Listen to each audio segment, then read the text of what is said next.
Hi. How's it going out there?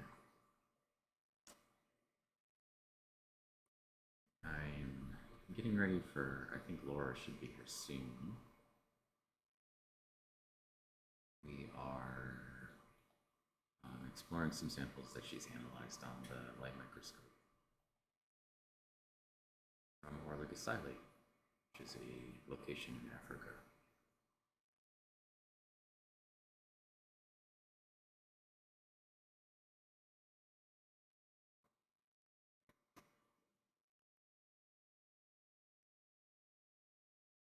And we're mostly looking to just take pictures of diatoms to characterize them and to make sure that our identifications from the light microscope are correct.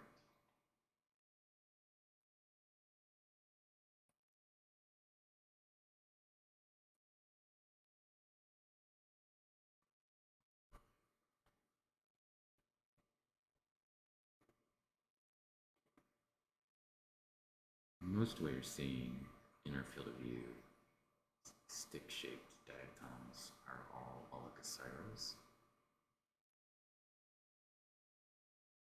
Occasionally there's some things that are different. This is an Epidemia.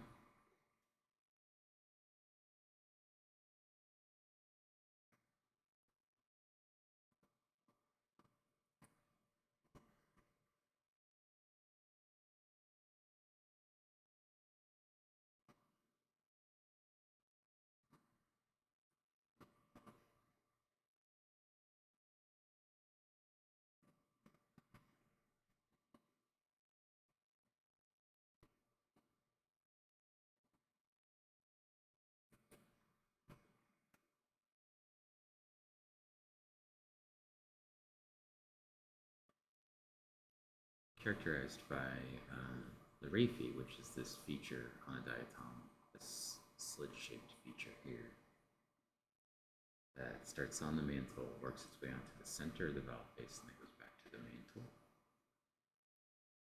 And then they have some pretty interesting pore structure that we can't really see very well because some mud in them in this particular sample.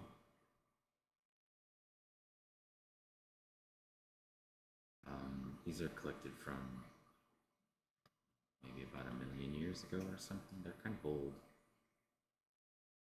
Depends on where we are in the core. But not terribly ancient, but old. And so a lot of times trying to get some of the higher details difficult.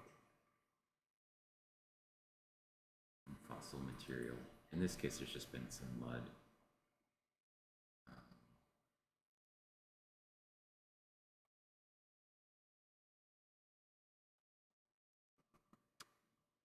And right now I'm just trying to get the diatom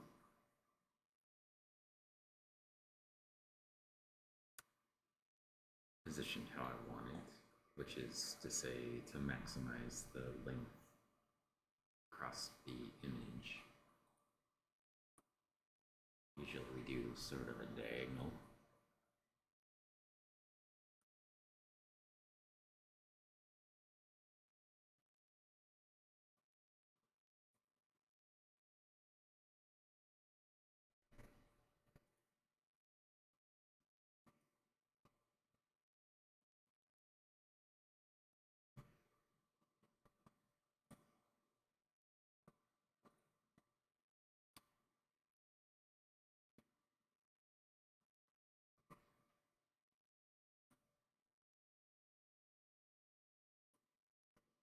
It's looking pretty good.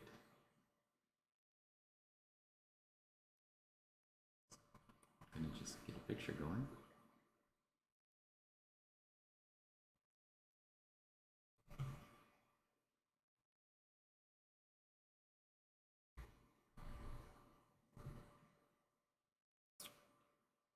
Fossil hammock. It's sort of hammock shaped. How's it going, Fall Machine?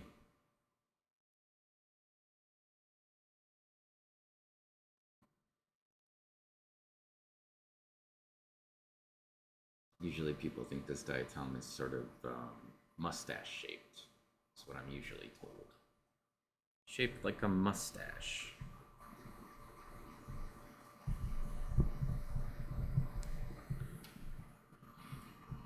Probably would help if I moved the microphone just a little closer. There.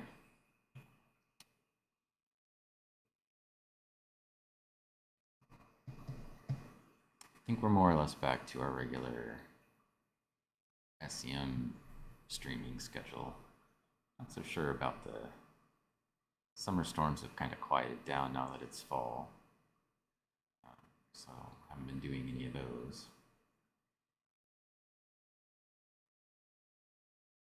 Moon's looking pretty spectacular. I think there's supposed to be a lunar eclipse next month. Am I recovered from my busy season? It's still busy, so I would say no. But almost everything associated with the diatom meeting is now managed, down to the point where it's like the department still needs to reimburse me. So I'm waiting for them to give me $2,000 that I spent. And what else? I have some books that I need to ship and some coring device that somebody won at the auction that is just sitting in my lab that needs to be cleaned up. And still have some shirts and mugs from it. I'm not sure what to do with them. But, people are all gone now. And the books are all balanced. So that part's managed. And I'm on to just my regular work, trying to catch up a little bit. I was actually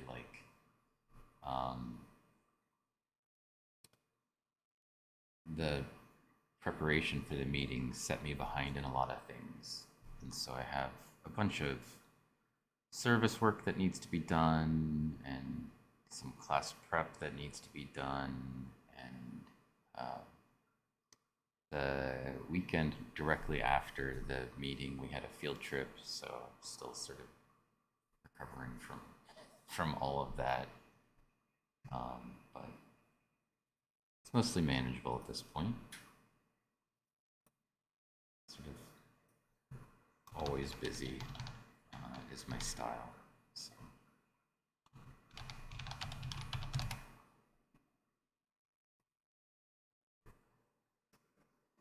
I'm kind of used to that part.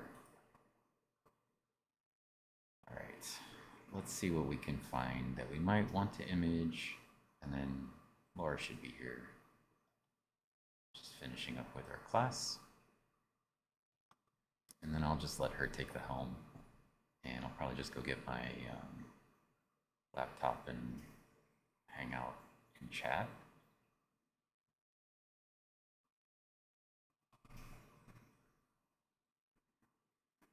It's very granular to like.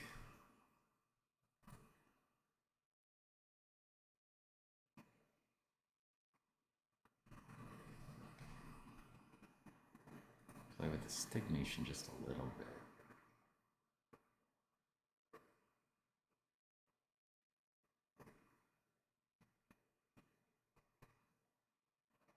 Right around there.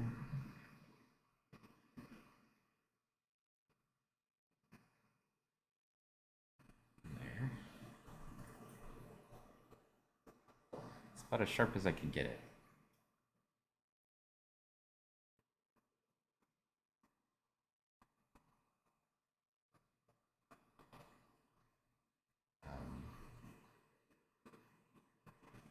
Probably Laura has a good idea what this species is already, but it's common, and we're also collecting images for the Smithsonian. This project is part of the Smithsonian's research agenda in Africa, and we promised them some SEM images from samples. So I'm not sure if they'll actually use them in the exhibit at the SEM at the Smithsonian, but it's possible. So you need to get a couple of nice images.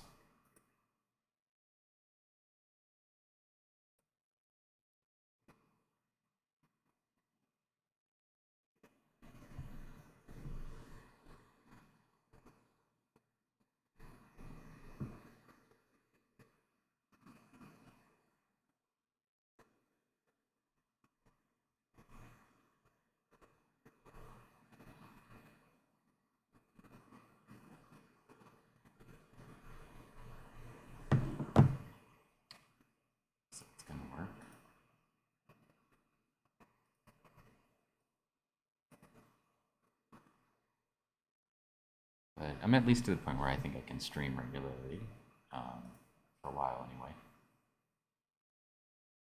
We'll see how it goes as the semester rolls along. I've got stop fidgeting.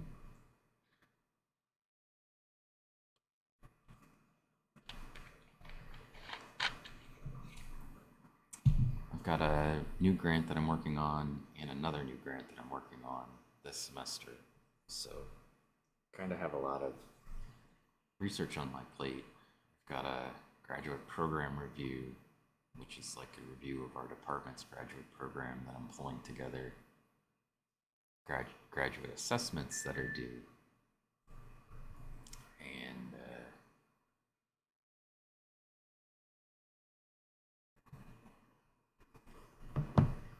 sure what else I probably forgot something, but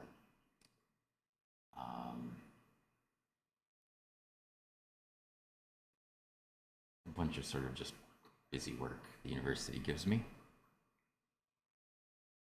on top of my normal workload, which is, let's just say I don't appreciate it a lot, but it's required. So it's a good picture. This is all Cassira. I did get my, I spent a little time this morning working on trying to get my junk hooked back up to the, it's not Leorin board anymore. Let's see if it works. Hey, everything's working again. Like magic. Grant proposals are grants that you got and now need to do. I actually have grants that I got as well. I mentioned sometime a while ago that I got a $2.5 million grant this summer, or right at the start of the fall semester, really. But it's a 5-year grant, and there's sort of 2 years of wind-up time where we have to get things ready, and there's no diatoms to look at for any of those projects until we actually get cores. So that's 2 years off still, basically, that I don't really have anything to do directly for those. I think we have annual meetings that I need to go to. There's some time in Africa setting up a workshop that has to happen there, but not research at least, so that's nice.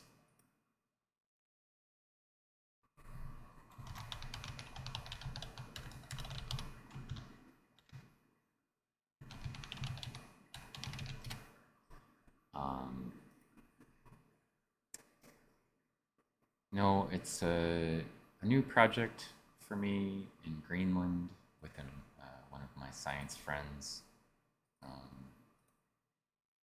that I work with frequently. Looking at some lakes there and trying to reconstruct interesting aspects of their histories. And then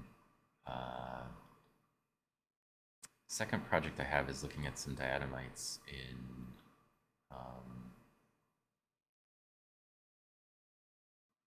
the Southwest. I'm working on a grant for that, and they sent me some material to like prepare for the preliminary data.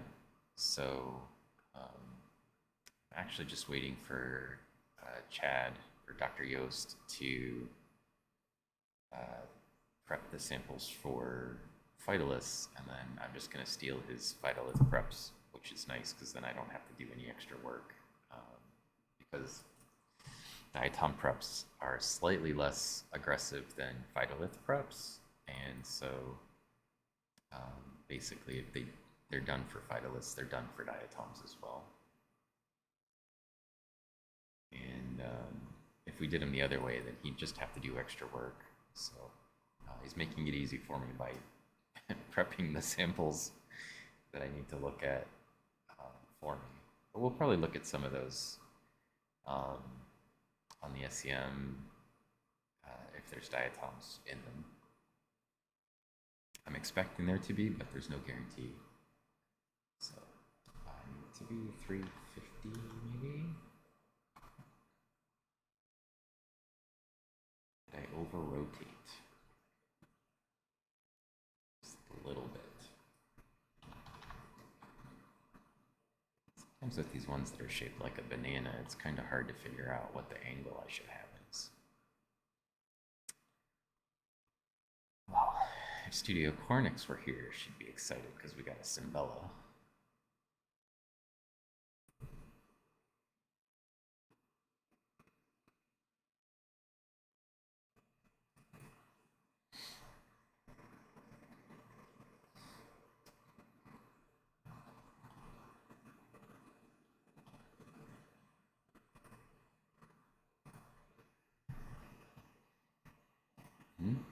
Perfect.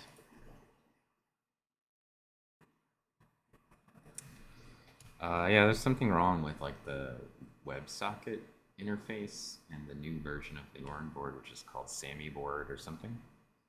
So I had to spend a little bit of time trying to figure it out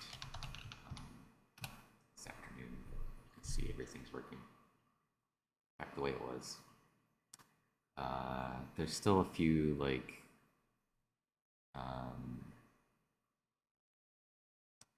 control aspects of the board that don't work perfectly. I was trying to get the shoutouts to automatically do the new shoutouts, but it doesn't have a control feature for that yet. I think they're too new. So, all right, let's go with this as a photo.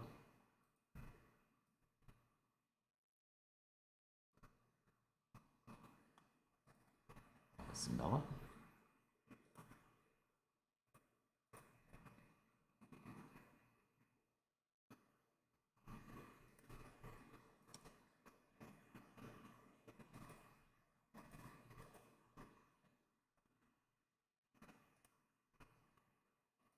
So I was trying to get it to just automatically do shoutouts.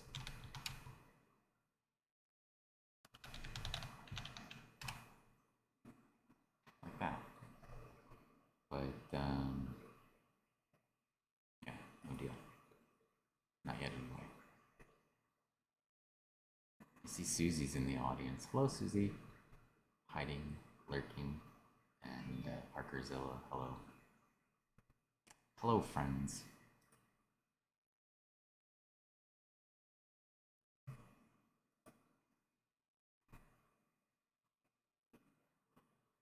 The new shoutout feature is kind of interesting for Twitch because it tells you, like, that somebody shouted you out and how many people they had in the chat when you were shouted out. Like, it feeds into your actual like Twitch page with those stats, which is kind of cool.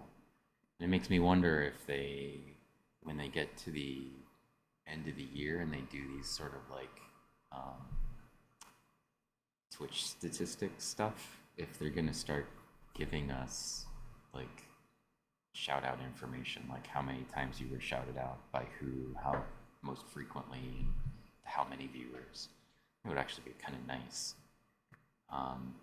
It's obviously obnoxious that it took Twitch this long to figure out that they should be giving people shout outs, but as an automatic command, instead of forcing us to use like third-party apps to do it.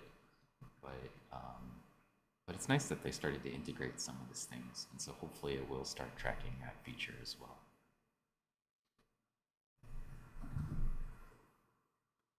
I'm going to send a message to Laura since I haven't heard from her yet.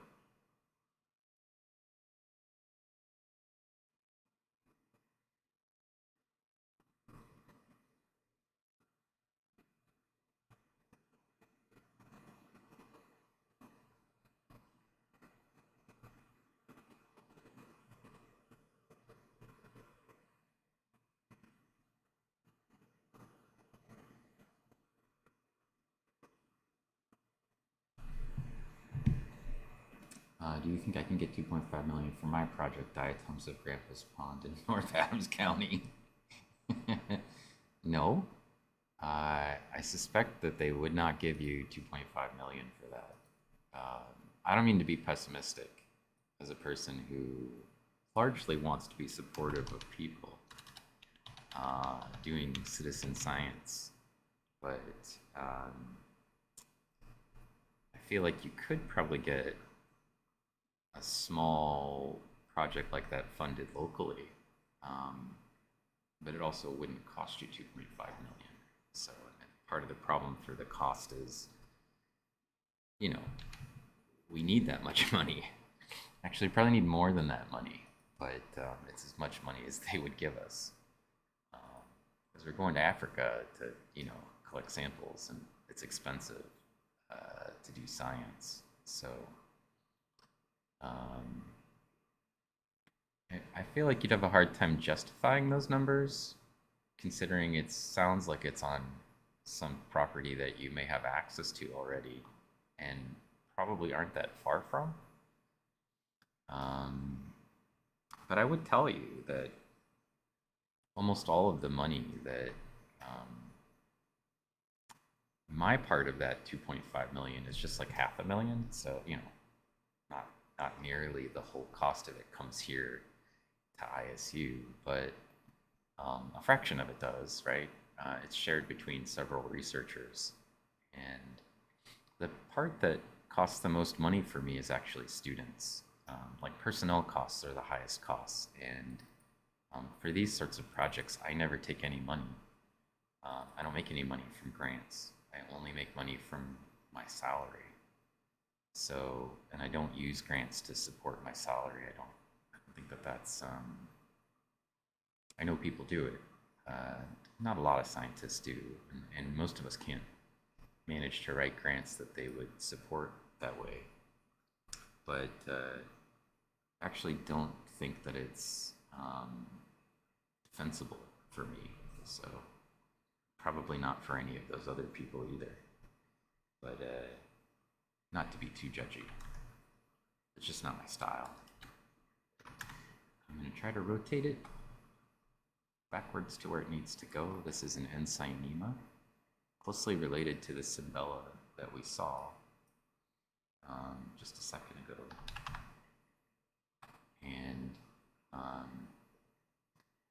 so went from a banana-shaped thing to this thing that looks like, I don't know, they look kind of like breadsticks to me or something, I guess. Breadstick shaped. I don't know what you call this shape. I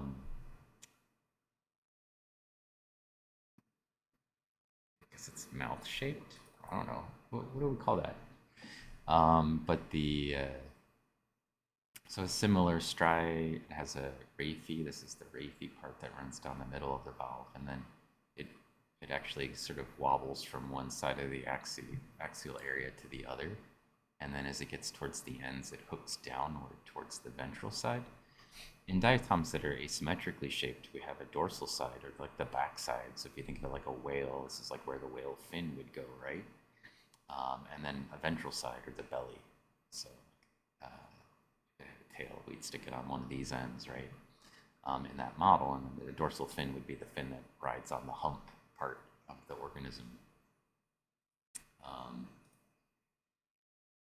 And diatoms have similar, asymmetric diatoms have a similar sort of pattern where we have a ventral side and a dorsal side. It's mostly defined by, this is slightly more convex, and the raphe, which is this line that runs down the middle, which is like a slit that goes through the valve, is eccentric.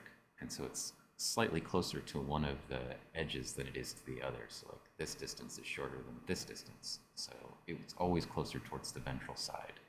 By definition, that's how we define the ventral side. When it gets up here, you'll see that actually it hooks downward towards the ventral side as it gets close to the apex, this is the apex on one end and the apex on the other, or the top of the diatom, or the ends of the diatom, if you like, the apices. So that's the raphe hooking downward. So if you were thinking that this looks like a mouth, and you put it in its normal position, and Cyanema make frowny face, right? So it comes out and they've got a frown. And the edges of their mouth turn downward. All right, I'm gonna take that picture.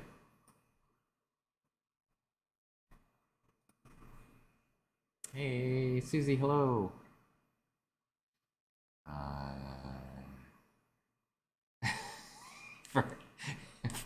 What's going on, Commander Shepard? For 2.5 million, you'd move further away. That's actually farther away, not further away. Conceptually, it would be further away, though. And Susie, how you been? Sorry, I was busy blabbing about diatoms like usual, and I saw you hiding in the channel. But, welcome in. I see people occasionally trying to sneak around on me, like GeoJim. I see GeoJim, he's in the audience. Commander Shepard. Can't hide from me. I know you're there. Welcome in, Susie. How you been? You made it back from the Wasteland weekend. How long were you gone for that?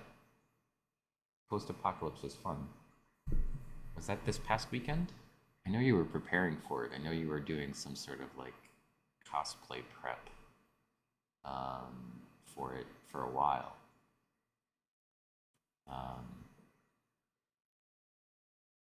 And my stream is family friendly, so we can't talk about what it was like probably. But it was this past weekend. Yeah, it's good. Sounds great. I saw that Coldham was playing some sort of like Mad Max game for a while, and then I was thinking, oh, this is like kind of like the Mad Max, you know, the post-apocalyptic wasteland, popularized sort of by that movie. I don't know what was inspiring him to play that game, but maybe it was that.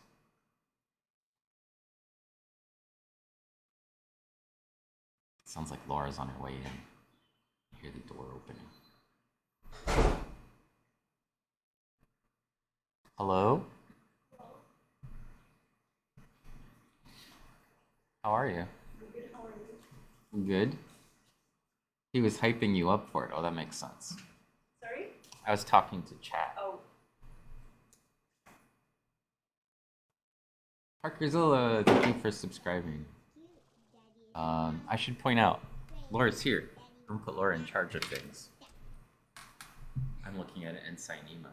Oh. I took a picture of an Alocasyra, an Epidemia, and a Cybella, and I don't know what the species are, but Oh, I have a list. I figured you did. A wide list. So I'm just gonna put you in control. You remember how to use this thing, right? Maybe. Not this thing, but this thing. I'm just putting them in their own folder. Okay. I'm just calling them SP because I don't know what they are. Because that's your job. Well, I'll figure it out. Of course you will. I am going to go get my laptop, which Carlin was hoarding. She left. I know. Okay. She left me the laptop, so I have to go get it. Okay. So I can read chat, so I can manage things while you're running this. Okay. I was going to point out, though, all of our income from Twitch or from the Redbubble or anything else that I make money from that's not my actual job, from now until like December, is to fund Laura to present some of her research in Argentina at a not a diatom meeting, but a lakes meeting, paleolimnology meeting, where we look at lake sediments, which is what she does, and also what I do. And so normally I use the money from Twitch to buy things like SEM stubs or supplies to process stuff, so that students in the lab can get access to those things without having to pay any money or write grants or anything like that. But this is like our special case, our charity case. It's for Laura. So, and she's not going to present this particular research, but her research from Gull Lake. And then all the slides, the stubs are up there on the list, and there were 2 of them. I don't know what they had some writing on them. I don't know what they were, and they said like STB Gull maybe. So I thought maybe they were old stubs that you made of Gull. STB or something. They were inside the like how sometimes the coating kind of gets like a charcoal cover. So it was like under that, and I couldn't read it. I think it was your handwriting. Okay. But those aren't Orligocylese, so the other ones up there are. So from 6 to 1. Yeah, except for 2. Except for 2. Okay. 2 and 7, I think, are the same thing. So, and I'm just sitting on 1 right now. Okay. Cool. I'll investigate. I'll be right back, and I'll leave you in Laura's capable hands. Or you could tell them what you're going to present about when you go to Argentina. That's a lot of information.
What would you tell them? Anything?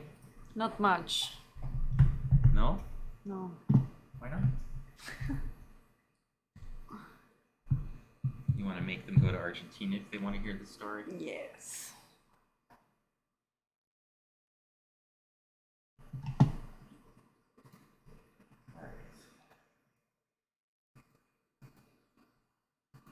The internet here has been kind of wonky. All day.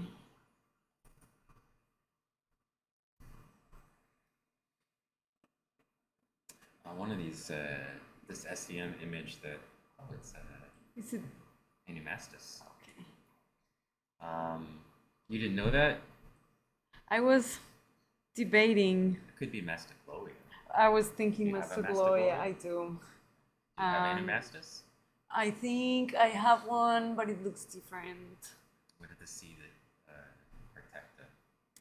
But that's why I didn't know if it was Mastoploia. Because I can see through it. So, You can't? no. You try looking really hard at it? The light microscope. Well, we can take pictures and measure stuff. Mute that. Now I can see what people were saying. Oh, Parkerzilla. They cheered. They cheered 500 bits. You know what that means? What does that mean? $5. No. They just paid $5 for you. How nice is that? Very nice, thank you. Let's see. Call Machine says hi, Laura. Hello. And then nice. And then Susie says whoa. Chippy Flip is here. Chippy Flip's another streamer. They do astrophotography. And Chippy Flip says I look different today, but they can't put their finger on why. I look different? Oh. I think they thought, I Oh. was. Which part looks different? The fact that I'm like 20 years younger. The My beard. hair actually is like short, and now it's would have been long. The gender change, the nose rings, The glasses. the earrings, the glasses, the what did you say? The beard. Oh, the beard, the eye color, my accent. One of those things. She's not an unpaid intern. She's a very handsomely paid Graduate student. graduate student. She works for money.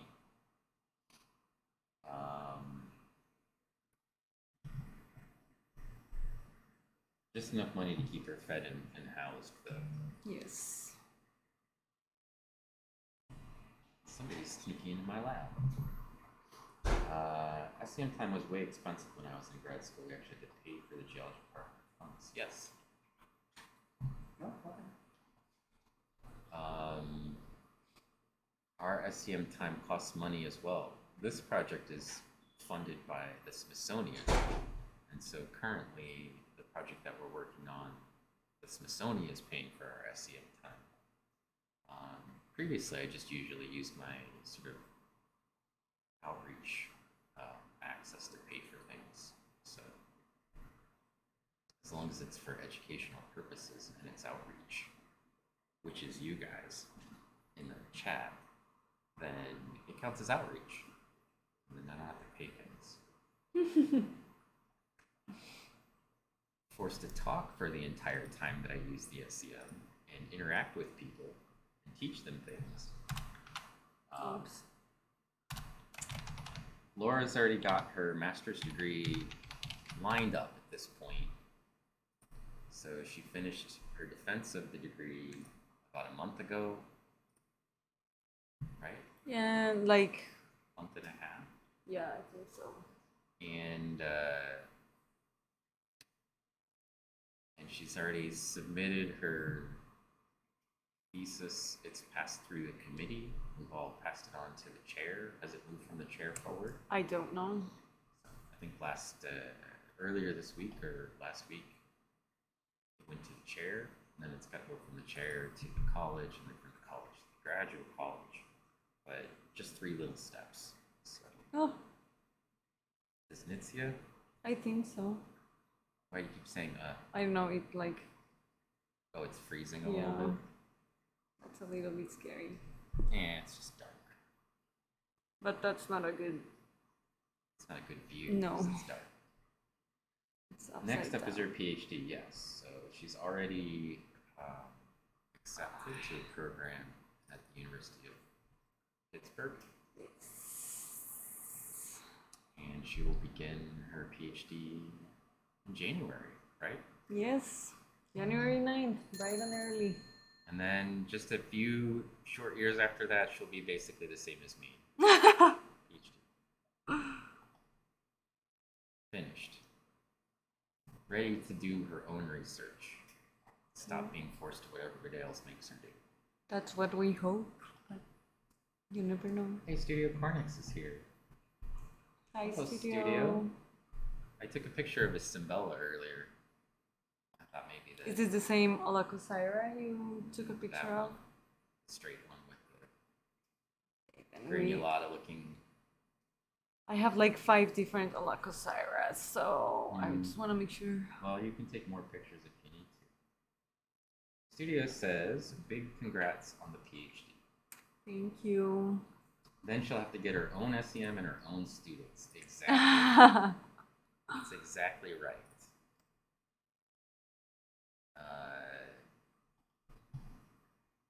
I don't know. Are you looking forward to that day? Having your own lab? I mean, that sounds a little bit scary. Really? Yes. I'm not scared. I do it all the time. Well, but I've never done it before. So. Oh, it's covered. Yeah. Are things scary if you haven't done them before? Yes. Are they less scary if you've done them once before? Yes.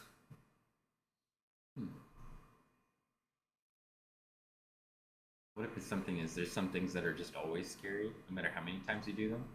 Like what? Oh, public speaking. I think I've gotten better at public speaking. I used to not be able to do it well at all. And I think now at least people know what I'm talking about. I hope so. I think We'll see how I do when I start giving talks in Spanish. So. Well, Science talks in oh Spanish. my god. Yeah, the middles of your stubs all have a lot of stuff All piled right. up in them. So you might need to zoom out and go to the edges, or I don't know. You could probably get pictures of stuff at interesting angles. Oh, wow. In the middle of all that. Okay. Studio says, I'm lurking mostly. I started another job last week, so it's been hectic. How many jobs are you going to have, Studio? Laugh until she's running away with your sweet Smithsonian money. Well, by the time she's stealing my Smithsonian money, I'll be probably retired. We'll see. I'm an old person now. Not that old, I don't think. Come on! You whippersnappers! I have an image of that one. Oh, when, no. When you came in, that was the one I was. Not that specimen, but that, species. yeah. Let's This see. is...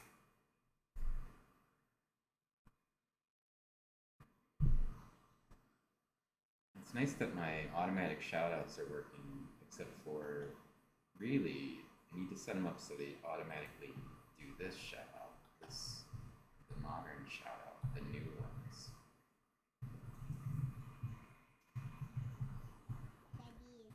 These ones. Hey, Kaylathon, thank you for subscribing again for 2 years now. Kaylathon's been subscribing to the channel.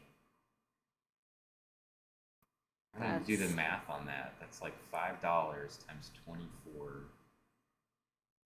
That's a lot of money. That's all just gone to student research. Well, thank you. Look at that one.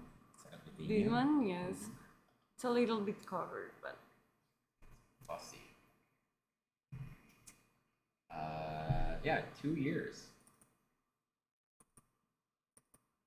Time flies. It's true. I got here 2 years ago too. Well, 1 year and 10 months. You've been in the US for 1 year and 10 months? Yes. That's a little bit covered, I don't know. Up to you. You have to make executive decisions.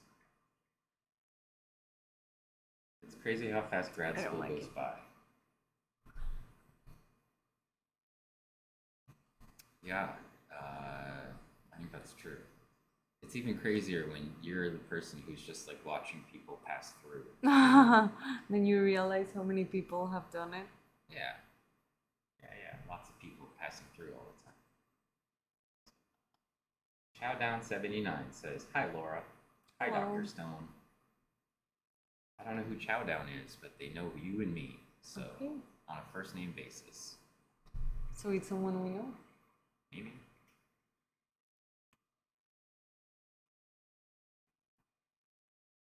It says it's their first time chatting, so could be anybody.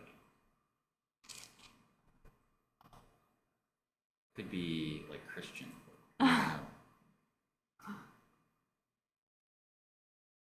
Aha! It is Christian. Look at that. I just guessed from his tone in his writing.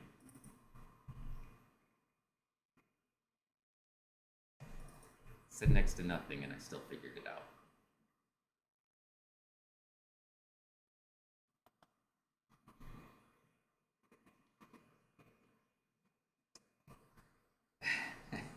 Wait, are you saying you can't wait? She can't wait to get out of this place, or I can't wait to get out of this place, Susie? You mean in the sense of the U.S. or Indiana State? Me? No, Susie. Oh. I don't know. Are you excited to get out of Indiana? I mean, not particularly excited. I don't know. It's like it's bittersweet. And yeah. What's the bitter part?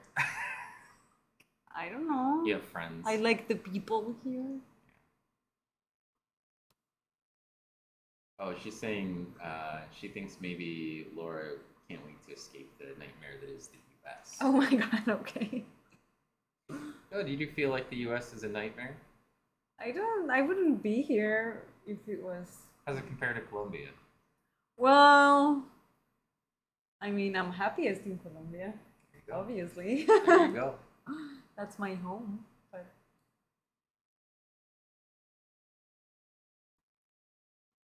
What if everybody here spoke Spanish then? Would it be okay? well, it's so different.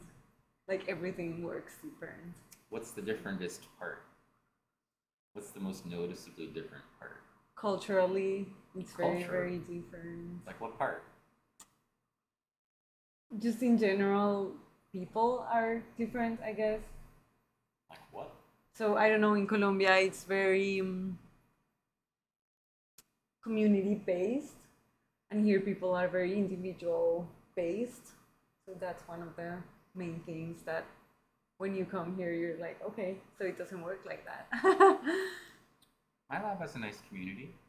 We hang out Yeah, all the time. but I mean, like in regular life, like in Colombia, lunchtime is a huge thing, and everyone gets together and everyone gets lunch together and things like that. And yeah, I don't know, things like that. And in here, it's like not really that way. You and I eat lunch together Sometimes. sometimes when you're around. I'm always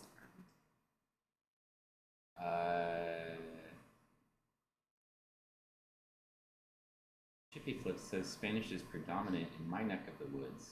I wish I would have learned more Spanish. around. It's never too late. Chips Yeah, of the I'm woods. learning. I'm learning right now Spanish. Not very well from Duolingo, but if you ask me questions about shoes or dresses or shopping, really any shopping things, I mean, Duolingo really starts you off with these things you need to know to travel, and these things you need to know to like buy clothes and Basic food. survival.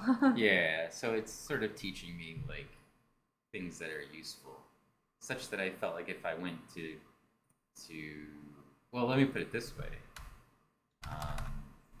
Like I don't know a lot of words.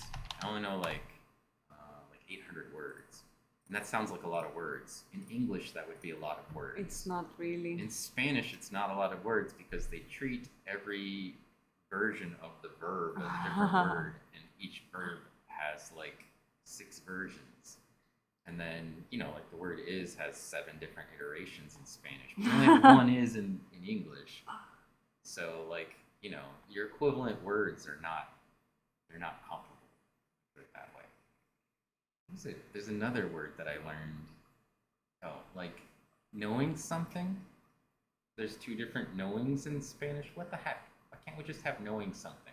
Saber Yeah. and... Conoso. Oh, conocer? Yeah. Ah. Like, I know you. Yeah. I know how to swim. In English, that's one word. Knowing something. Yeah, yeah.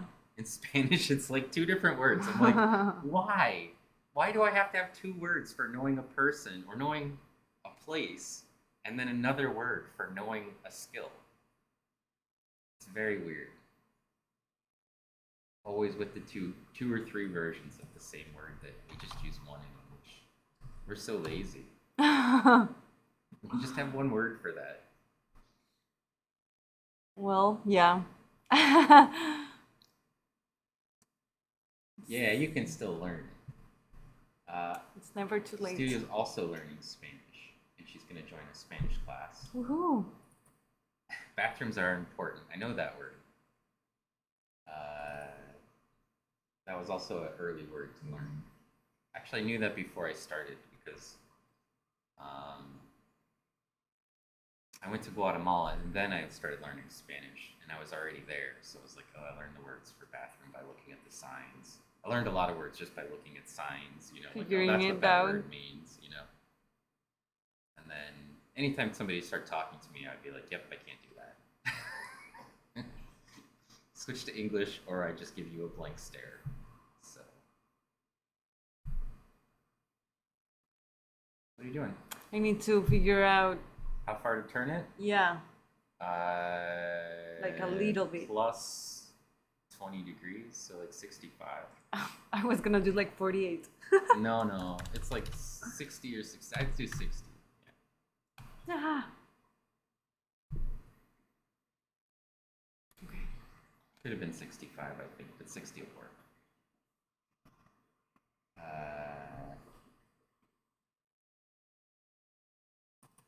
I should pick it back up, yeah?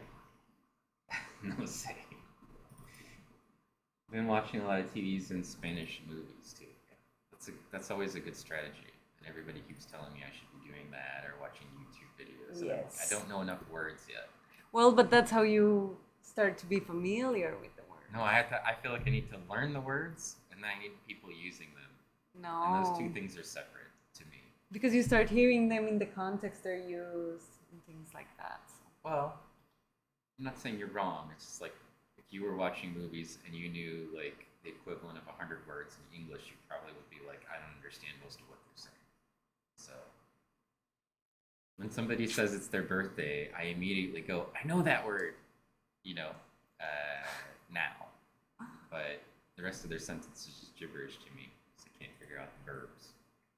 So until I start learning some more verbs and some more nouns that aren't just like shopping nouns and that sort of thing.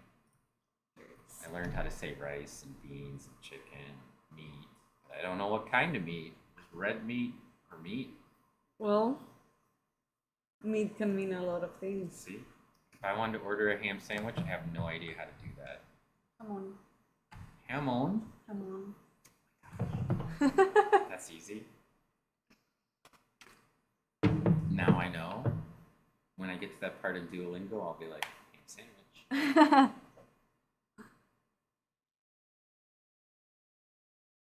You can order meat sandwiches. Yeah, exactly. Carne, I know. But like, what kind of carne? Oh. Well, actually, in some parts of Colombia, carne is beef, and then pork is pork and chicken is chicken. So if you say carne, it's never assumed that it's going to be like chicken. No, not chicken, but it could be some other deer meat. You eat some stuff that's red meat that's not... Goat? Are goats red meat? I don't know. Do you eat goat? In certain parts of Colombia, yes. And also... probably should have done like a brightness and contrast adjustment. It's a little dark. I can. Well, we can also fix it later. Guinea pigs. People eat guinea pigs? You've eaten a guinea pig? Would you eat a guinea pig? Not brave enough, no. When I went to Africa, they eat mice there, and I was like, can't do it. Sorry, can't eat a mouse. Also bugs. Like, there's enough bugs that come into the lake in Malawi that they eat the bugs sometimes. Well, we do the roasted ants. Roasted ants? Are they ants with wings or just ants? They're ants with wings, and then when they go out to reproduce, they like instantly die or something. So they just like scoop them all. Right before they die or right as they're dying? I am not sure about the process. It has to do with reproduction, but I. Hold hand. What are you doing? Welcoming full hand. Ham sandwiches, exactly. I know how to swim. I can swim. I'm a capable swimmer. Yes, I can swim. Nuances are tricky to master in a new language. Yeah, but that's not just like, that's not a nuance. It's like you can't use like the word know, like you know how to draw to say that you know your way around a country. It's the same verb in English. I mean, it's the same word, and it's not in Spanish, and probably many other languages as well. It's like they have a separate Word, because words. it means some. It's not like knowledge. One it's is like I'm familiar with, Yeah. and the other is like I know how to do something. But they're very different words. In English, we would use know for both of those things. So,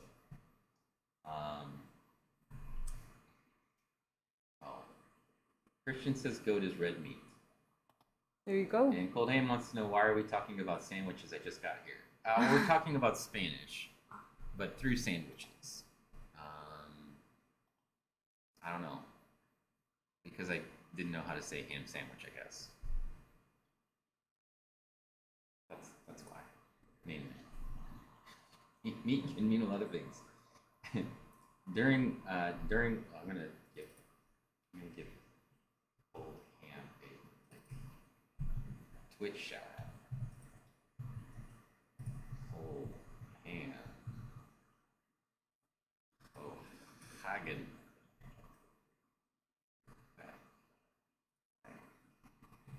You should follow Cold Ham. It's fun to watch. Mostly video games, but fun ones. He's been playing a game called Splatoon recently. I feel like it was like there's a number after it, like 3 or something. It's like a shooting game, but you shoot painted people. Oh. And then you can also shoot it at the floors and the walls and everything. Make a mess. Well, you're not trying to make a mess. You're trying to cover it with your team's color. Oh. The objective is actually to paint stuff.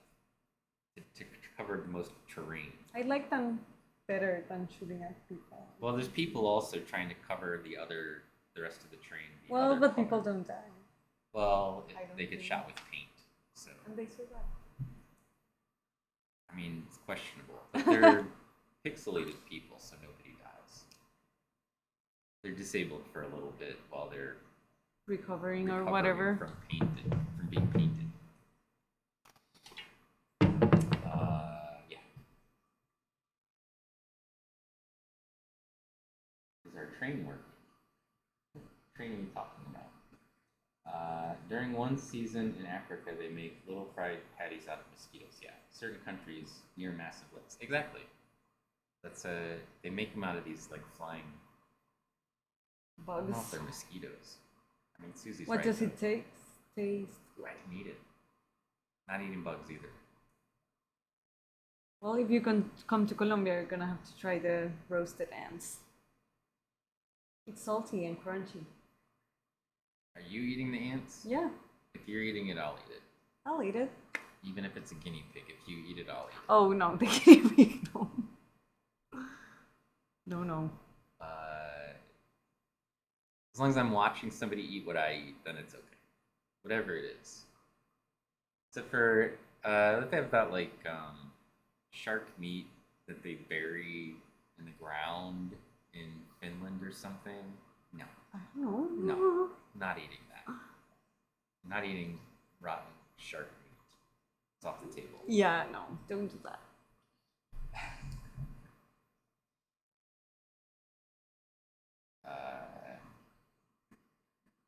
I learned that torta is cake in Colombia. Yes. I thought pastel was cake. It's also cake. What's the difference between torta and pastel?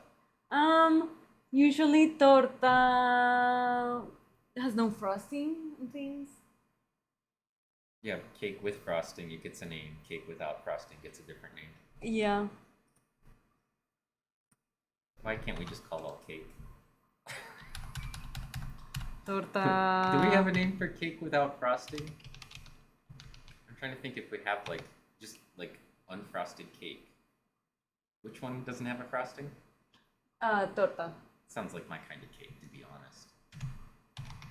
And we have lots of names for desserts. So, I mean in English. So I'm not going to be judgy about cake. But I think we only have one name for cake. Is there a word for pie? No, it's They pie. don't have pie. It's pie, yeah. Only it's an American thing. It is. Well, Look I at mean, these sponge every people. country, yeah, that's full spine speaking. Many countries have pie. Just not South American. I don't know. I don't know. I They mean, don't have pies in Mexico? we know of it. It's just not something we You've heard of a pie before. do. Like apple pie. Like we don't have that. How do you feel about pie? It's very tasty. Like Highly maybe recommend. they should change their mind in Colombia? Well, no, we have a lot of very, very tasty pastries over there. But not pie. Not pie. Not like fruit wrapped in pastry. Well, that's because we didn't get like English colonization. So how are we getting the pies? We're not. That's a good question. We got the Spanish things. Yeah. We should have colonized you with our desserts. At a minimum. At least. Yeah.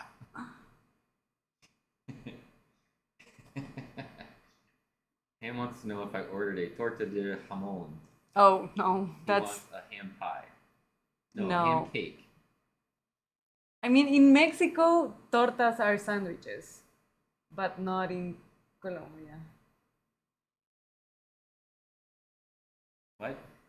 In Mexico, a torta is a sandwich. Is pastel still a cake? I don't know, I guess. Cake is always cake. Torta is sometimes a sandwich. In Mexico, not sometimes. Only in Mexico. Yeah. What about other countries in South America? I believe only they call it. Only torta. they call it a torta. Yeah. Man, that would be confusing. I have to figure out whether Guatemala follows the The Mexican. Colombians or the Mexicans. I would when say it the comes- Mexican. You're right there. They are right there. I have Guatemalan friends now, so I can ask them. Yes. What does torta mean to you? So if you went to Mexico, ham, you could have a ham sandwich, Yes. and it could be a torta de jamón. Mm-hmm. Or you could go to Colombia, and then you could have ham cake. I'm not sure you could be able to get it, but You could order it. you could try and see what they tell you. Mexico is the weird one. That's what Ham says. Broken Symmetry wants to know what are some Colombian fruits? Ooh. All the tasty ones. All the tasty ones. Yeah, so we have granadilla. I don't even know what you said. I don't know even how to explain it. You have nothing. It's on the family of passion fruit, Okay. but it's not sour. It's sweet. And what's it called? Granadilla. Granadilla. Dilla. And then on that same family, we have curua. Curua. Corua. Kuru. Kuru. Ba. Ba. Kuruba. Kuruba. And Sounds like we make juice with that one. And it's very nice as well. And it's also like, yeah, same family as passion fruit. And we have feijoas, which are the tastiest. And they are in the family of guavas, but they're green and they're very, very nice and sweet. They don't taste like guava? No. How do you feel about guava? Hit or miss. Hit or miss? We have guava paste, I feel like guava. and that's very tasty. I feel like guava is mostly a miss for me. It smells weird to me. Like, Have you eaten a guava? I don't know if I've actually. Yes, I've had guava as a fruit in the morning when I was in Guatemala. Okay. But I mean, it's like they brought us out a plate with muskmelon and strawberry and guava, and it was okay as a fruit to me to eat it, but like as a juice, it smells weird to me. Yeah, the juice is mixed.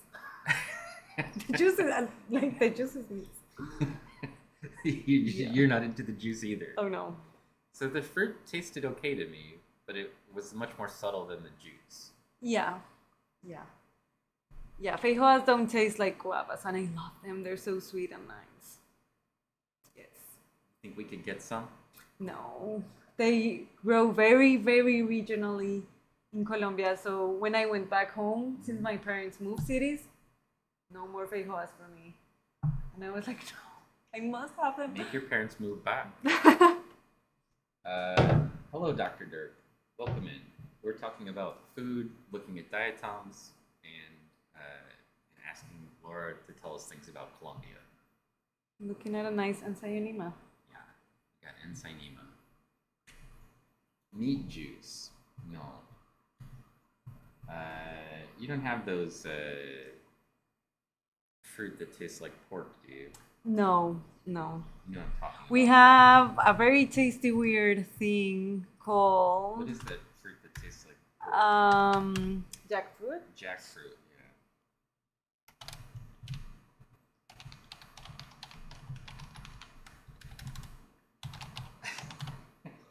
Susie says, I drank ham rum at Wasteland Weekend and Oh, it was Lord. awful, but that she would do it again. Well, if you would do it again, then it wasn't so awful. Sounds, I don't know. Susie will do something awful and then do it again just because it was awful. I feel like that's her style. Studio said guava is not my favorite out of hand. I like the jelly, the juice, and the paste. I like the paste. The paste. I don't think I've ever had it as a paste. Mm. I'm just taking pictures of ensayima. I wanted to see this one, but it's too bright. Well, you can fix how bright it is. Yes. That's a button. You have a button for that. Christian says that he loves guava. Yes. And Susie says, when my friend was visiting Colombia for work, all the food pics she sent me, she was so jealous. Plates of meat and all the juices. All the juices. Yeah. I mean, I have a whole selection of pictures of like the desserts that we had when I was in Guatemala, right? It was just like ridiculous. Every dessert was But were crazy. Were they like traditional desserts, or I don't know if they were traditional. I think it's because I was in the Gringo Hotel, so we had fancy every meal except for breakfast. I had a dessert. I was like, who eats dessert at lunch? Apparently, the Gringos in Guatemala do. There you go. And then Ooh, oh, I wish it was complete. yeah, and then yeah, dinner had a dessert, lunch had a dessert. So we just had all these crazy desserts. That's a lot of everywhere we desserts. went. Yeah. And I was like, well, they're just fattening us up, I think. So, To keep you happy.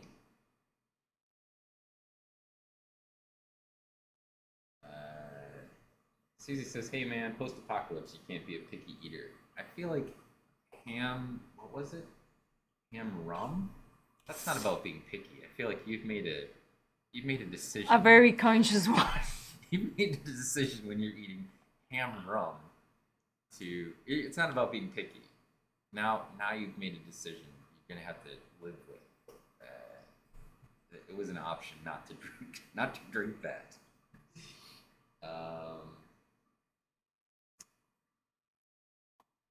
Broken Symmetry said, we use jackfruit as a meat replacement in barbecue.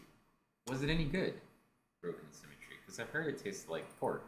Yeah, I've heard it has the texture of pork. I don't know about the flavor. I haven't had it. Yeah, no, I think it's supposed to taste like pork. And then I've had some people tell me that it was really terrible, and some people say it's really good. But I also sometimes people will just eat a persimmon and be like, "Oh, it's terrible," because it wasn't right. You know? Okay. And if it's ripe, it's delicious, and if it's not ripe, it's bitter, like a spoon of cinnamon bitter, like not something you want, right? Mm-hmm. But Ball Machine wants to know, what do you do with guava paste? Squeeze it out of the tube into your mouth? It's not Brush your runny. teeth with it? It's not runny enough for it to be. So it's called a paste. It's solid. So it's not runny or anything. It's like pudding? No, it's solid. It's solid. Yeah. Oh, it's like it comes out like So Play-Doh. it's. Oh, Like you squeeze it out of a tube and it keeps its shape. no tubes involved. Oh, you can't even put it into a tube. Oh, it's like tomato paste in a can. Like it comes out as a solid block. No, there's no cans involved. Well, what do you put it in? I'm gonna How show do I buy it you. if it's not in a tube? We or a wrap it can? in plantain leaves. Well, that sounds fancy. I'm definitely not going to get that if it's coming from the store wrapped in plantain leaves. And we eat it with cheese, and it's so delicious. Look, you look for it, and then it shows you the cheese thing. Comes We with eat the it cheese. with cheese. I don't know if they're seeing you. Well, I'm looking at yeah, they can see it. Oh, there you go. And it comes wrapped in leaves. Let's see. Studio says jackfruit does not taste like pork. It tastes kind of plain. Oh.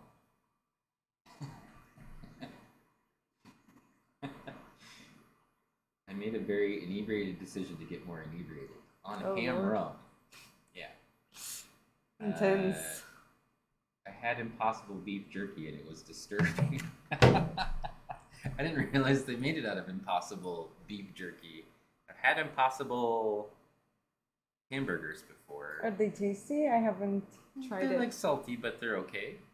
And I've had Impossible sausages before. I'd just rather have like a bean burger rather than an Impossible one. Yeah.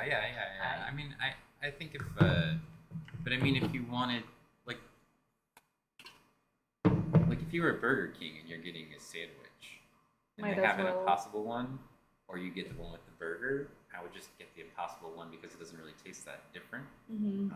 You know, not to put down Burger King's meat products, but they don't taste a lot like meat.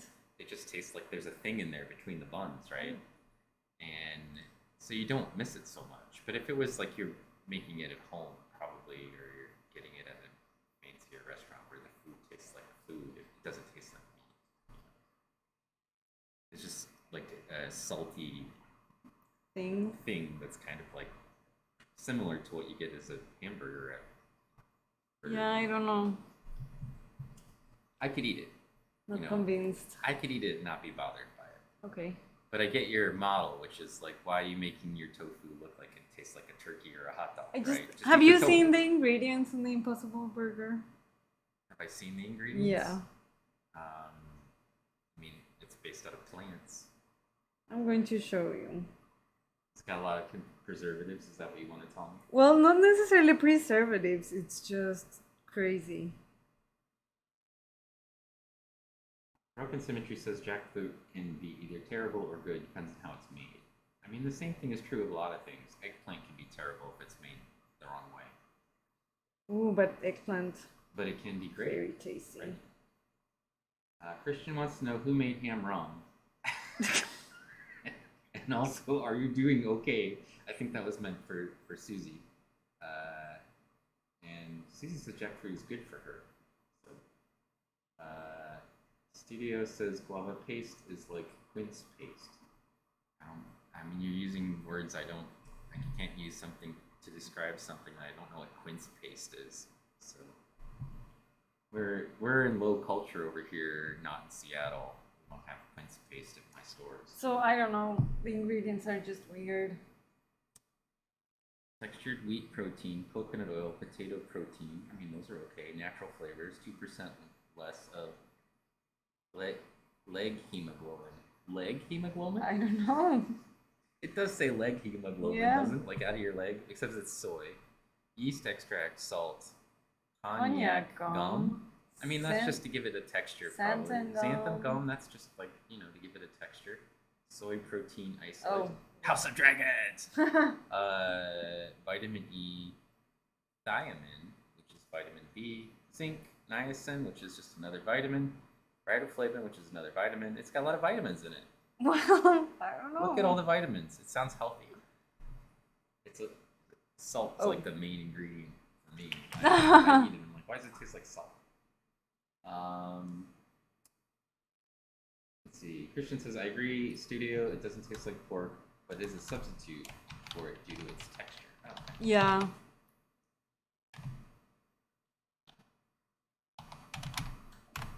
Oh, it has stuff like yeast that make it seem to bleed. Oh no, it said it failed to save the image, so how do I save? Oh, you didn't give it a name? I did. Are you sure? Yes. Did you name it something we already had a name? No, I said 2SP. Maybe you hit like a symbol it doesn't like. I don't know. My friend has a quince tree. You can make a paste out of the pulp and the tree to eat with cheese. Yeah, fruit, should clarify, yeah. I don't know what a quince is. I don't know either. You know, you ever had quince? I don't know what it is. I don't either. There you go. Nobody here knows what a quince is. I thought it was half of the person's name, like Quincy. I didn't realize Quincy meant fruity.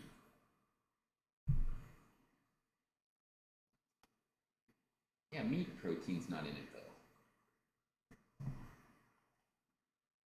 How are we doing on things defined? Are there weird things in the sample that you were Well, looking for? no.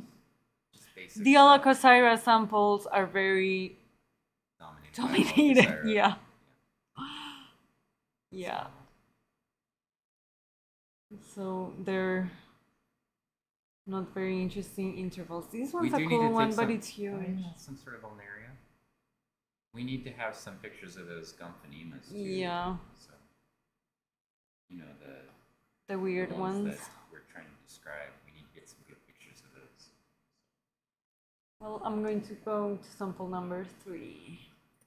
It's a pear-like fruit, tougher, grittier flesh, and a flowery flavor. I like pears, so although, you know, pears are like when you buy a pear at the store, you're just asking for it to not be good. I mean, you have to eat it like right there. It either Otherwise, has to be like it either is like a rock, and you have to. What is that you have on the? this one? Yeah. Did you zoom in on that? I did not zoom in on that. When did you find us? Thought it was a chrysophyte. I don't know. No. No, that's that has a diatom. texture. It's an internal view of the diatom. Well, it might be Thalassiosira. It's a step for Thalassiosira. I have Thalassiosira in the sample, so maybe that's what it is. Yeah, so you buy a pear at the grocery store, and it's like a rock, and then you let it ripen, and then you're right, it's got like this tiny little window of like It's tiny. 8 hours. Where it's good. Where it's good. And then it's mush. And then it's smush, and just like fruit, and if you squeeze it and fruit flies come out of it. Oh, That's basically... I don't buy pears too often, and that's the reason why. Oh god, no. Yeah. Tastes great though when it's in season. I don't know if quince is anything like that. Like when it's actually like, you know, not a rock or mush, and it's in that one day that you have. Sweet interval. Somehow you have to eat it all in that one day. Don't buy pears. That's the moral of this story.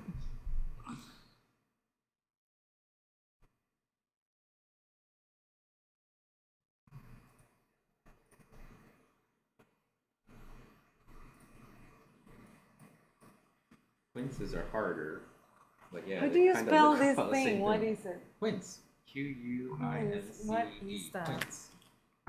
She told us it's like a pear. But I need to know. It's a pear-like fruit. Oh. You have them?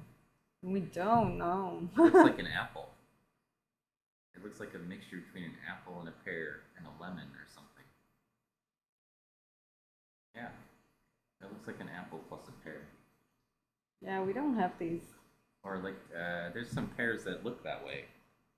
I mean, this looks tasty. Looks like it's like boiled in sugar or something.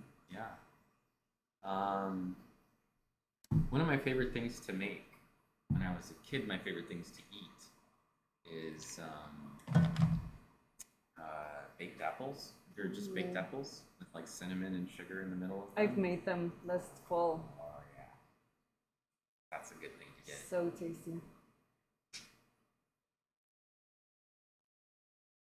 You guys have apple trees, or you have to import apples?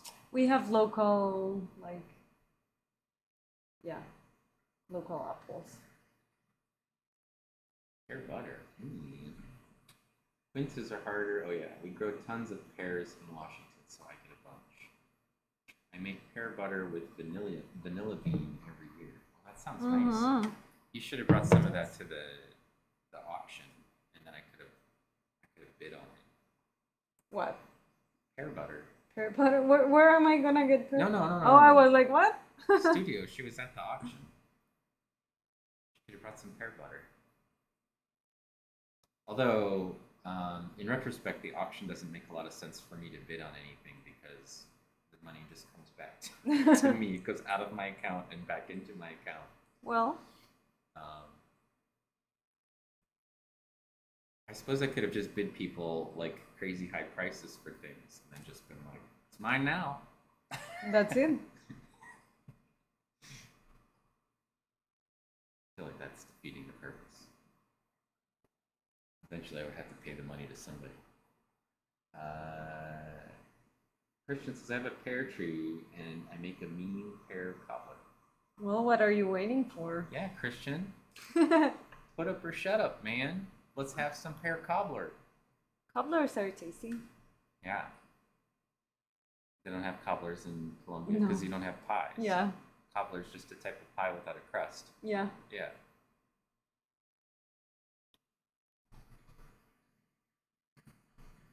Yeah, we don't bake our fruits. We make like preserves and things like that rather than, yeah.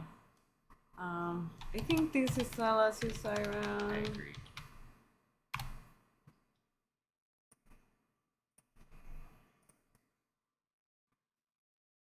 Well, this is just an opportunity for you to go home with a whole bunch of recipes where you modify things, you know, Well, where you bake some fruit. I You would have love fruit to that make wouldn't be baked. apple pie, but my mom hates apples. So How can you hate apples? I don't know. I've tried to figure it out, but I don't know. I don't feel like people should hate apples.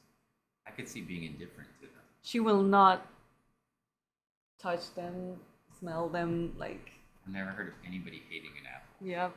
My whole life. Cilantro, yes. Apples, no. I like both, so. I don't know. It didn't produce many fruit this year. Okay. What's your favorite cobbler? There are types of apples you don't like. Well, Kalathon, some types of apples aren't meant to be eaten. They're meant to be baked. Or made into cider. Made into applesauce or cider. So, I mean, like, yes, some apples aren't that great, but they're not really meant to be used in the, you know, like, you want like a Honeycrisp or Granny Smith or something. Those are meant to be eaten. Those are so good. Yeah, exactly. Pear butter with vanilla bean. Yeah, it sounds great. The place we went apple picking had all kinds of butters. Did you guys go to Ditzler? Yes. Yeah. I didn't get any butter because I'm not sure how to use it in real life, but they had all kinds of butters. Put it on toast. That's it? Like, I don't know, it seems weird. Make some toast and put it on there. That's a good place for apple butter. I don't know what else you'd put it on besides bread. On pancake? That's ridiculous. I mean... Oh, it's going to make it hard for you to get the maple syrup. You have a favorite cobbler? I have a favorite cobbler. I don't know, I've only tried like 2 and one of them Christian made. So. That's true. Studio says that they like blueberry, blackberry cobbler. And she picks both of those every year. Fried biscuits and apple butter. Yeah, any kind of like bread product. Fried biscuits would work. Or any kind of biscuit with apple butter would be good. What are the round things? Well, this one was nothing. Was it? No. Nothing? Well, it was like a piece of. I don't know. It didn't have any structure to it. Look at it. I agree. It's just like a lump. I don't know what that is. We're not taking pictures of lumps Not a here. diatom. But I had another one in sight, and I don't know where it I had went. this really funny thing that happened where it was funny to me. I think Eleanor didn't think it was so funny, but I thought it was funny. She's applying for graduate schools now, and I think those aren't nothings. I think they're just covered with clay. Yeah. And she had applied to a school and was asking them about funding, or she was thinking about applying to a school and asking them about funding. And they wrote back, well, I don't know if we have funding, but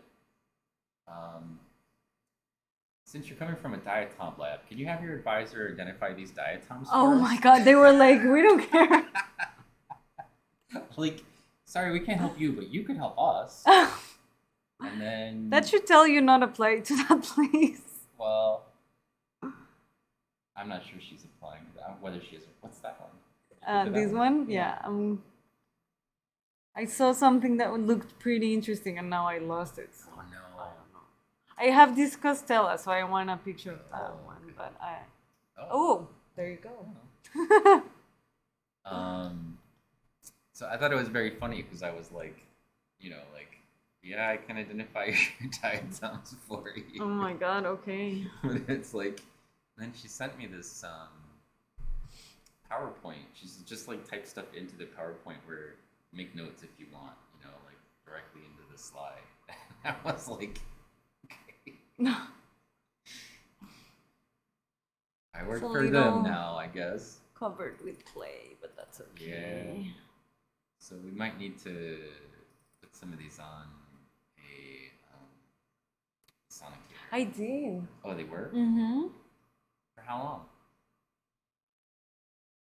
No, you could take a picture of it, A but it doesn't little have a lot of bit. detail. Yeah. Well, it has the texture, so it's something.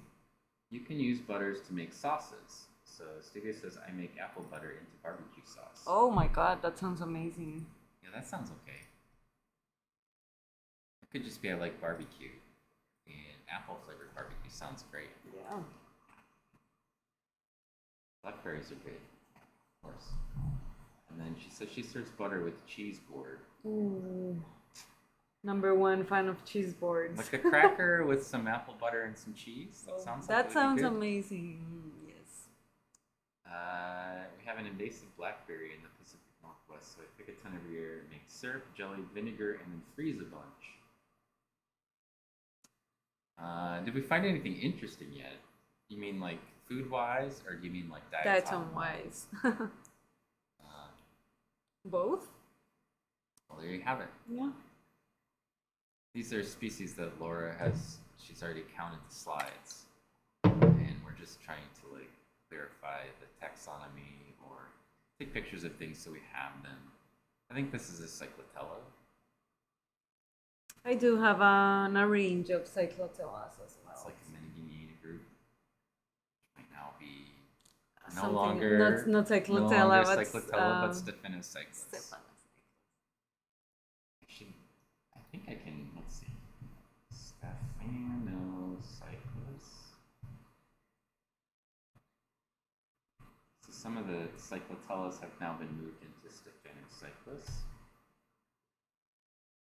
When I saw that, it was actually shocking news. I was like, oh my god. There we go. Oh, cool. Well, it used to be in this category, and so like they had the page for Stephanocyclus already on diatoms in North America. It was just empty because somebody in the 60s had put something into this category for Stephanocyclus, and then it wasn't valid or something. So yeah, but then they just put it back into that same category. So we're just subdividing the cyclotellas even further. That's very scary. It probably needs to be done. As long as they legitimately belong there, I don't have a problem with it. I mean, generally speaking, I like to think of genera and diatoms as these groups of things that are kind of similar to each other. And this is transverse undulation with the plate-like, like paper plate-like margin on them. It's just basically Meningineina. And then there's a whole bunch of things like Meningineina that have this characteristic. So, like Might as well. Colensis and Caspia and, like all these cyclotella that belong together, basically, when we call them cyclotella, but they probably should be in their own category. They're distinct so like enough. A distinct clade of things that are all different enough from each other. And I'm calling it MENENEG. No, just type it. Mening. I don't know. Guineana? Close enough. I tried.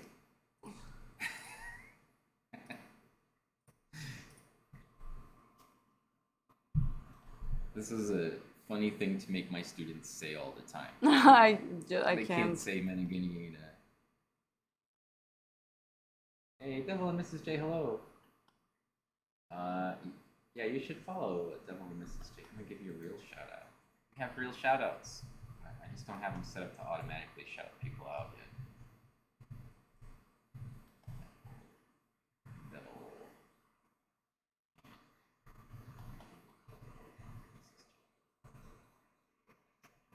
Real shout outs. Since Twitch may be tracking real shout outs, I thought it would be good to start using them. So, real shout out, Dr. Earth here. Shout out. Dr. Earth.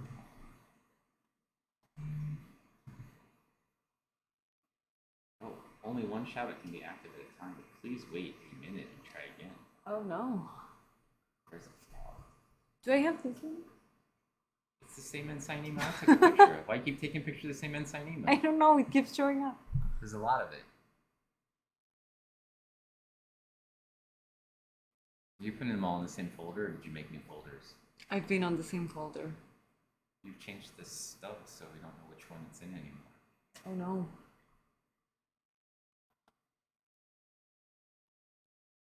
You just created chaos out of the order that I was trying to make. I love chaos. Do you? Yes. Probably you should have told me that before. Before I took you on as a student. Well, it hasn't been too chaotic, I don't think. No. Let's go back to the middle. For some reason, we managed to run a conference together, even though you like chaos. And I like order. Organized chaos. I think this one is where I started. So Seems like it. Where should we go?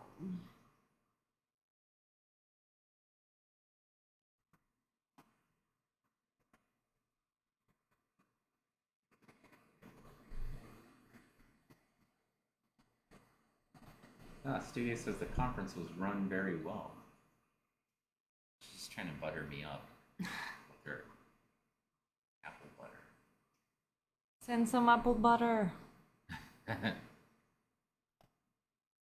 We put in extra money into the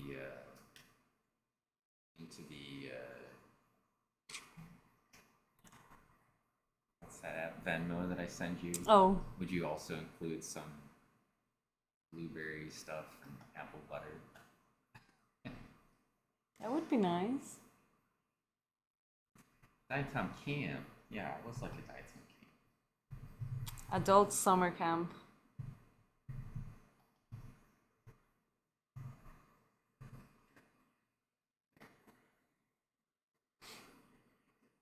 Oh, yeah, Christian wants me to talk about the soccer team. Of course. Students in my lab have put together a team of young soccer players, including Laura here. And they're calling themselves, get this, Diatoms Attack. And they're playing intramural sports in my name. under my name.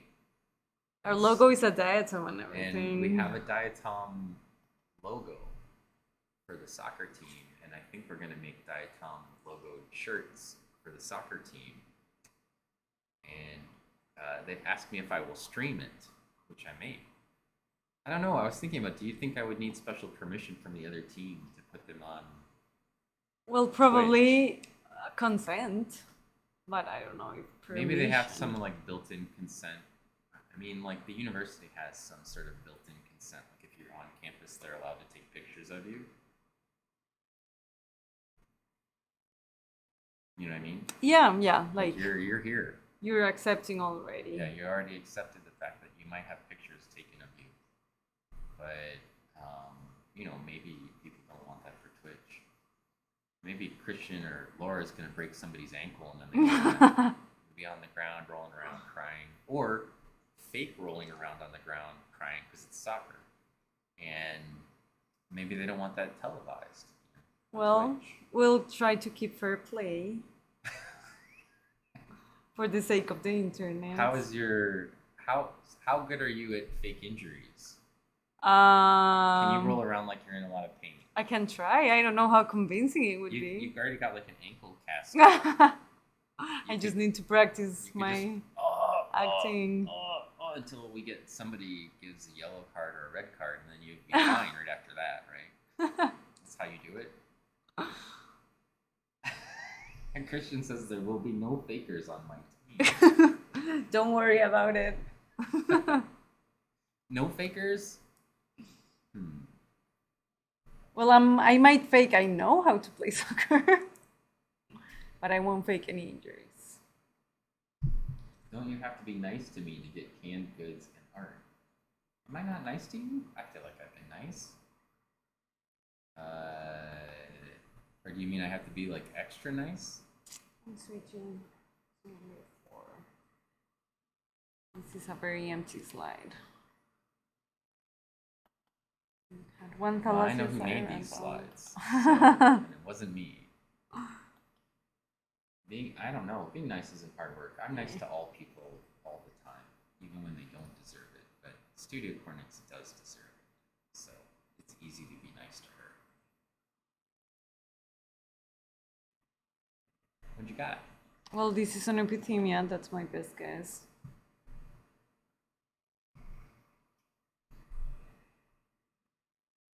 I will see if we need special permission. There you go. Hey, Science Streams, how's it going? We're taking pictures of diatoms in this highly technical microscope that allows us to take pictures of dust-sized particles. It's called a scanning electron microscope, and it's what we do. This month, next month, and the following month, all money that comes into my channel associated with anything like art products or streaming or anything is all going to help Laura get to Argentina for a science conference. So just putting that out there. We're doing science's work. That is definitely glass Cicero on the left. This one. And probably also on the I right. think it's the...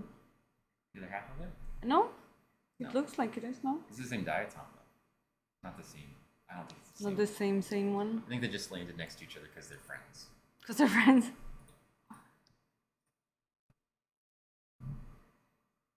Yeah, to stream the game, you might need special permission. Exactly.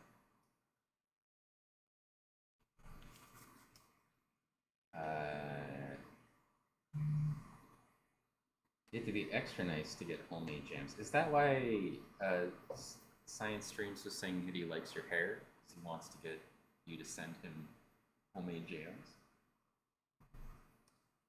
I feel like we can make our own jams. We just need a lot of berries. When I lived in Lincoln, Nebraska, when I was done with my PhD, but I was still a postdoc, and Carlin was in the same position, we started making, one Christmas we made jellies. That's all we did was make jams, not jelly. we just made our own jams, and the fence that we shared with our neighbors was growing Concord grapes, and this is actually what started. So we started it because they had a bunch of Concord grapes, and it was like, let's go pick them and make jelly, right, for jam. So we did that, and then I made little labels for them, like the special little jam labels, and then we gave them out as like Christmas gifts that year, like our jellies that we were jams that we made. It's not that hard to do. No, I've made them. It's very tasty too. Just like put it in the pot and just let it boil, go. put some stuff in there. For the grapes, you had to like skin them.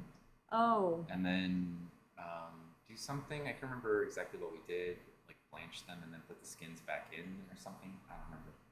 But grape jelly was like hardest of all of the things that we were making. And then we just made a whole bunch of different kinds of jams. And then I made like special labels for all of them. We made like put in these little jars. Very tasty. Yeah.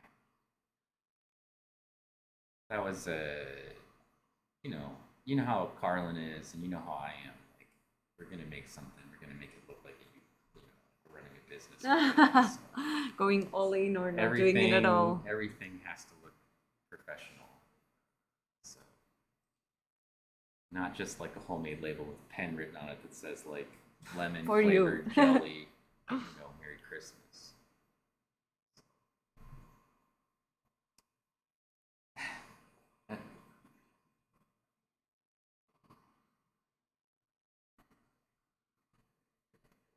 Oh, spirulina hair. Oh, this is on Instagram? I don't think I saw it. Shout out. Science. Streams. Give you like a formal shout out. With the, automatic shout outs. And then now I just type in the manual ones on top of it to give you an extra shout out. Let's create a new folder. Create 18Q1. Hey, Jonathan's Gamecast. Welcome in.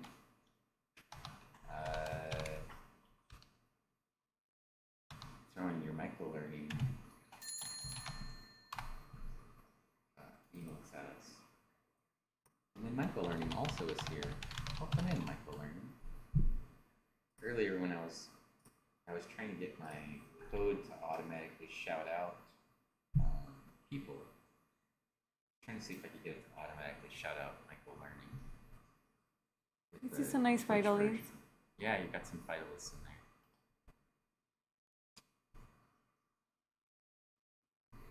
How are things? Things are good. Welcome in. We're, casually chatting about food. As you should. Yeah, because we're human beings, and food takes up a large part of our conscious energy, and then provides us with energy. Hey, you got some sort of... that's not what I thought it was. Symbella. Yeah. And Cyanema. Everything's covered with junk. I thought it was maybe the Confonema, but it wasn't. Yes, micro-learning. All of my Leorin board links broke. OBS updated, and it didn't work for me either. And I had to fix it, and I'll tell you how to fix it. You need to go into Leorin board, or update your Leorin board to Sammy board, or whatever they're calling it now. And then the real problem isn't the update, it's the WinSock or WebSocket. And it's like a new, when it went from 4.9 to 5.0, the Leorin board or Sammy board needs to be adjusted for that WebSocket. So when I switched everything over to Sammy board this afternoon, it doesn't take that long to do. But then I had to go in and actually tell it to automatically choose which type of WebSocket it wants to use, the OBS WebSocket. So once you do that, it started working again. So, but I had to go through a bunch of junk to get it to update. But I got mine working. So as you can see, all the little gadgets are back into place, and even these things are working. So even the little shout outs and automated pop up to the web page things, I got them all working. It didn't take long, I just had to work through it. So if you need some help with it, you can either go to the SAMI board and try to figure it out, or I can hop onto Discord sometime and walk you through it, now that I know what I did.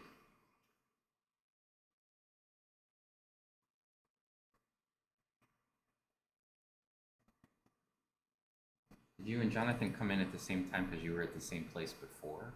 And then you were like, oh, let's go see Diatoms attack? Or you came right at the same time from two different places? Is that the Gonpanema? The one, this one? Yeah. Well, Can you zoom in on it? it's not looking good. It doesn't look good? No. Oh yeah. Never mind. Oh, you're just lurking and you thought you might actually say hi. That's a good plan. When I'm not running things, I sometimes just switch over to have it show me who's in the channel.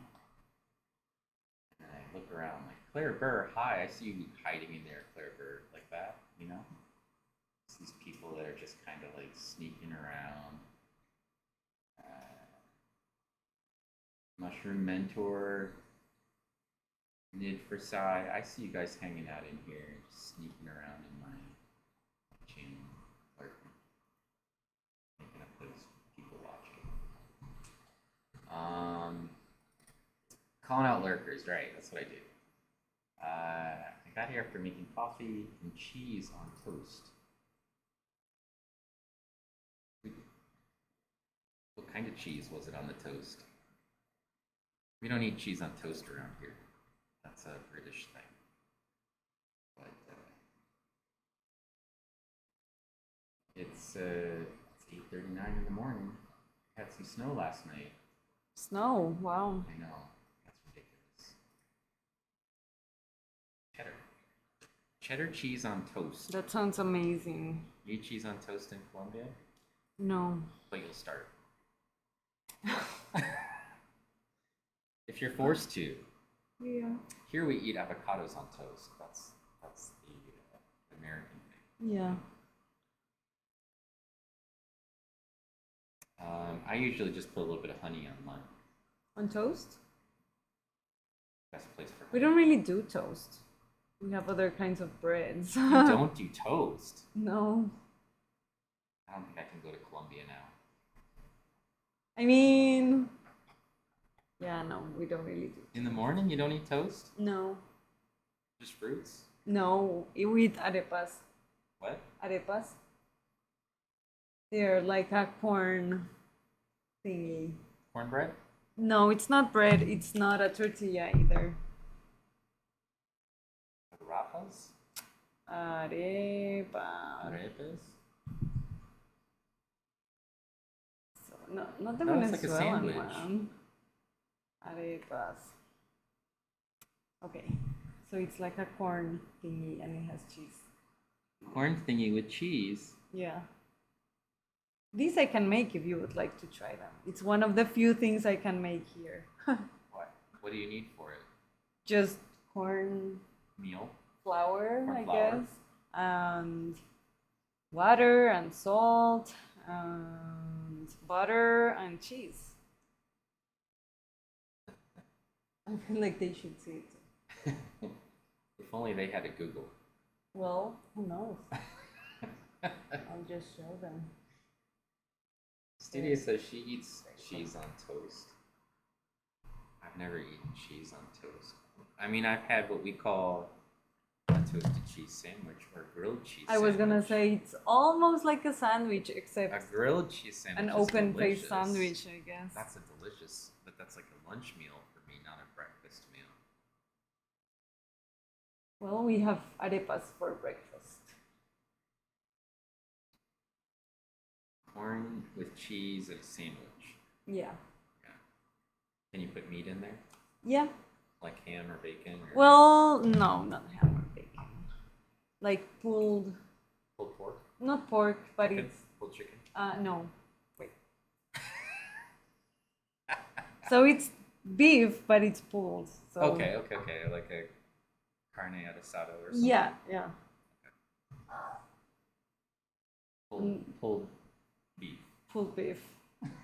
Yeah. Very tasty.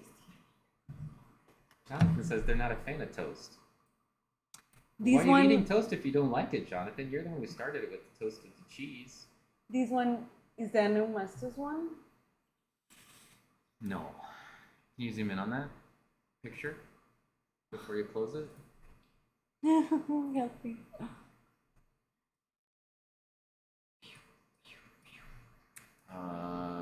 You can zoom in a little closer on the central area. Go down to the bottom. If I had to choose, it's the nominees. Anomalies? Yeah. That's what I would guess. Well, I do have anomalies. Choices are like Star Syra or anomalies. Oh, I don't think it's stars.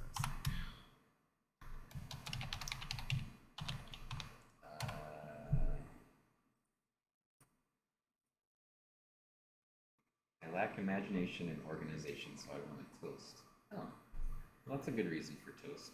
I mean, as good as any other reason, really. Besides, it tastes good. I tend to eat toast in the evening.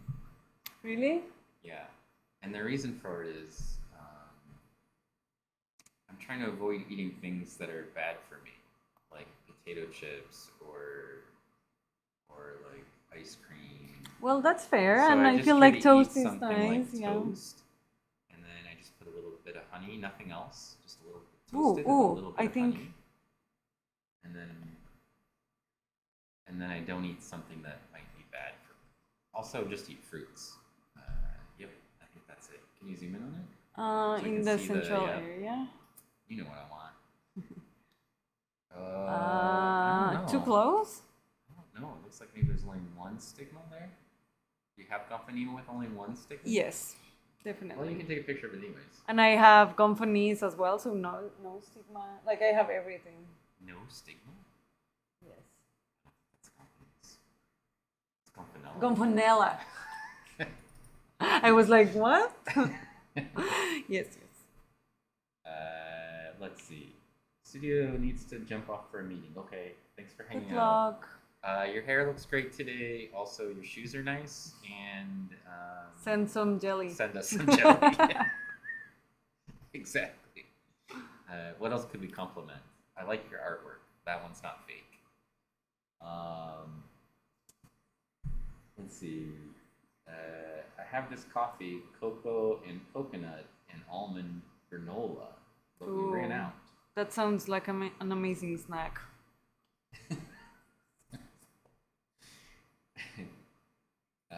Honey and toast is so good. Yeah, right.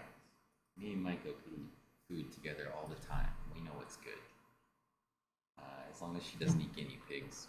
The granola does sound good. What was I going to put in here? What are we looking at? The Gomfo. Gomphonema. We don't know yet the Gomfo. I'm just going to put Gomphonema. They won't know the difference. Yeah, it's an asymmetric bowling pin Coke bottle shape. It looks like this thing, right? Only with like a rate B. They're very pretty. We'll just call it Gomphonema for now.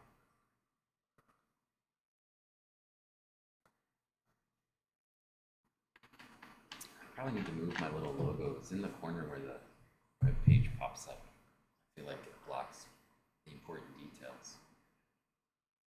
I guess they could always just click on it. Give them a link. What time is it for me? It's 3:47 p.m. We started streaming a little bit before 2, or I did. And Laura was teaching a lab. And maybe eating lunch or something. Is that what you were doing? Yes.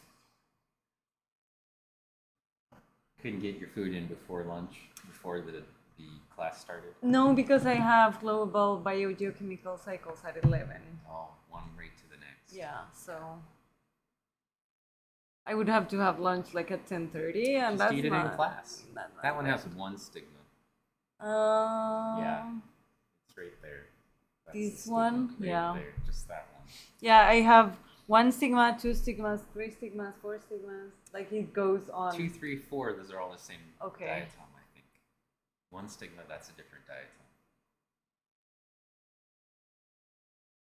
Yeah, so it's lunchtime ish. So cheese sandwich sounds good. What do you have for lunch today? Chili. Chili. Homemade chili? I make it a lot in the fall because it's very easy to make. It's just like mixing things and letting it go. A bunch of cans of beans, Yeah. and tomatoes. And, Nice spices. And yeah, that's what we do. it just does its thing. Yeah. So. Yeah. We make vegetarian chili all the time. Is it vegetarian chili? No, it's not vegetarian chili. It has ground beef.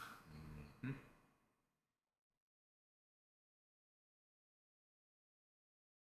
Where in Africa are these samples from? They're from a place called Orligosyli, which is difficult to spell. Yes. But it's in Kenya, right? I believe so. Or Gosalie. in Kenya.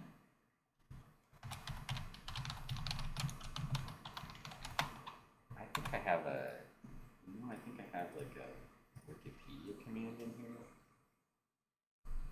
Well, you could link the Smithsonian page. That way they I see just the wanna see if projects I and have that everything. command. I do. Look at that. That's Orligosyli. I don't think I ever used it. I made it and then I never actually like used the command in my channel before. I think it's on my bot. It's not even on it. So it's part of this project, I believe, that we're on. This is the Human Origins Orligosyli project, and the site is famous for these stone tools, these hand axes, Schulian hand axes, and the guy that we're working with on this project, his name is Rick Potts. He's the lead paleoanthropologist at the Smithsonian in the Human Origins program. He's the head scientist there. And Rick and I have a long history of working together on projects in East Africa.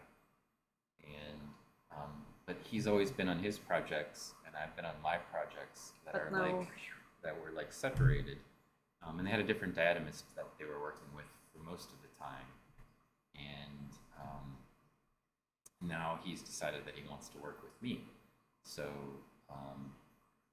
but we've had Rick here about, I want to say 5 years ago. We have a in the spring we have a sort of a guest speaker that comes that a former anthropology student who has money put a donation to the university in for us to have a speaker cup, like a speaker series, basically, the Whitman. And Rick Potts was our first speaker for it. So like our inaugural first time after we got the donation, he was the first person that we tapped to come give a talk for the Whitman speaker series. And then subsequently we've had a bunch of other people with different backgrounds. One time they had a person who was from the body farm, and one time they had somebody who studied diseases. They have these like different people that come for the Did I get on one of those talks? No. They didn't have one last year. Fine. We tried to have Nick Toth come from the Stone Age Institute, which is in Indiana. So we were trying to get people to come from someplace kind of local because we thought maybe they would get around the COVID traveling issues that were going on in the spring last year. And I talked to Nick and he said, yeah, he would come, and then something happened, some breakdown in communication, and we never made it. So I don't know why. But I was wasn't involved with the planning. They just asked me if I could ask him, and I said sure. So he said yes to me, and then we never had a talk, so I don't know what happened. But yeah, so Rick came here, gave us a talk, talked about the East Africa stuff, talked about this hand axe business a little bit, and one of the other cores that they had collected from Norway decided before. And if you scroll down in that web page that I linked, there's a whole bunch of stuff about lake level change and looking at the history of the site. And the diatoms that we're looking at on this project are really looking at refining what was going on at the site. So what we have in the stuff that Laura has touted, and also in the other core, it was similar. These phases where there was a lake present, and then phases where there wasn't a lake present. So just wet and dry phases climatologically that happened at the site. And we use the diatoms to showcase when we have wet phases. When there's a lake present, there's diatoms present, because they're lake diatoms that can only live in a lake. Like this Gonfanema, for example, lives in a lake when it's alive. The fossil version of the lake is long gone, but it tells us that there was a lake there. So diatoms are a primary aquatic indicator. And not only will it tell us that there was a lake there in the past, but it also tells us a little bit about what the lake was like. Was it salty or fresh? Was it shallow or deep? Is that one got anything you can see? I think it's the same one I just... Oh. Yes. Okay. So in this way, we basically provide information to anthropologists about what was going on with human origins. So they study the hand axes, and they study the technology that humans have, and they study their civilizations and their cultures, and we can provide a bit of information, like there was a lake on this landscape, what kind of water quality, could they drink it, could they use it for food purposes, or was it something that wasn't inhabited by, would it be completely like uninhabitable by things like fish, for example. So, and then there's a link, a very interesting concept that Rick Potts had developed, which is this sort of variable climate hypotheses, where the hypothesis is essentially that human evolution seems to have happened more profoundly when climate was variable. So his argument is that not that wet periods or dry periods helped advance human culture, but rather this variable climate played a role. And the lake actually gives us a model for when the climate was variable. It tells us it was wet or dry, shallowing or deepening, and then it can be linked directly to how organisms potentially evolve. So it's an interesting collaboration between us and anthropologists, and there's no more sort of high-profile anthropologists in the world than the Smithsonian Institution. So this is like, top-shelf researchers who work in world-class sites, and yeah, they asked me if I would work on the diatoms, just to give you some idea who you're dealing with here. And Laura and I have been looking at these samples for the last year or so as part of that project. So, Emily, hello, Emily. How are you doing?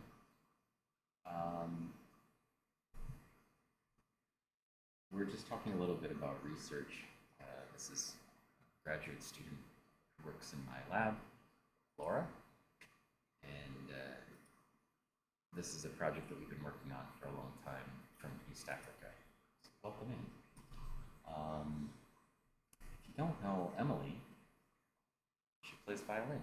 Oh, very nice. And also guitar, and she sings, just musician. You know how they are. They can just do all kinds of stuff. And this is like an interesting linkage because she sometimes hangs out in my friend Asymmetric Souls channel, and then he gave her a shout out, and I followed the link, and then I was like, I like violins, so I was like watching her stream all the time, and then I think we raided her and brought my friend Hannah into her channel, so it's another musician, but they had never met before. And then Hannah's trying to learn how to play violin and lives in the same place There you that Emily go. worked in and or lives in, and they got together and have been doing violin lessons. So I feel like incidentally, I brought those two people together. Cool, cool. This is Twitch, you know. It's like you make friends, and then streamers make friends, and they get to know each other. It's kind of cool. So Emily says she is cooking flatbreads for lunch. We've Ooh. mostly been talking about food, Yeah. so you fit right in here. Occasionally, I slip a little science in when nobody's looking.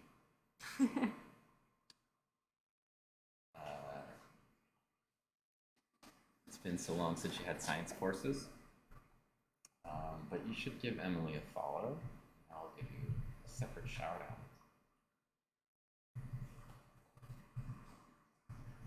Shout out. Emily. OUV. Got it. You should definitely give Emily a follow. Pretty much every time she's on and I'm on Twitch, I'm watching her. So I'm in her channel all the time when I can be there. So sometimes my life is very demanding. Turns out I'm a full-time professor, so I don't spend a lot of time hanging out. But when Emily's on, I'm watching her stream. It's very good. Yeah, it's a small world, right? Thank you for dropping by. What'd you find? Fragillaria, I think. I don't think so. It's covered. I think it's an it's. Intia. Yeah, I think it's an it's. Because of the little heads. Little heads. No? Yeah, These ones. yeah. The heads are subrostrate, and then it also seems like it pinches a little in the middle. Also, Emily has these really cool emotes. I love her emotes, actually. And we have a similar one. She's got that orange one, and I've got this orange one. Because orange is the best color, as everybody knows. Everybody knows that. Orange is the best color.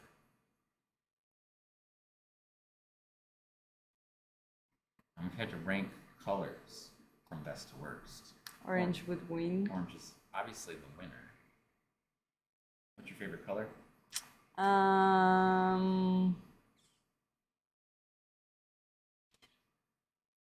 It's not an easy answer for you. No. You have to think about it. I think it depends on my mood sometimes. You're moody.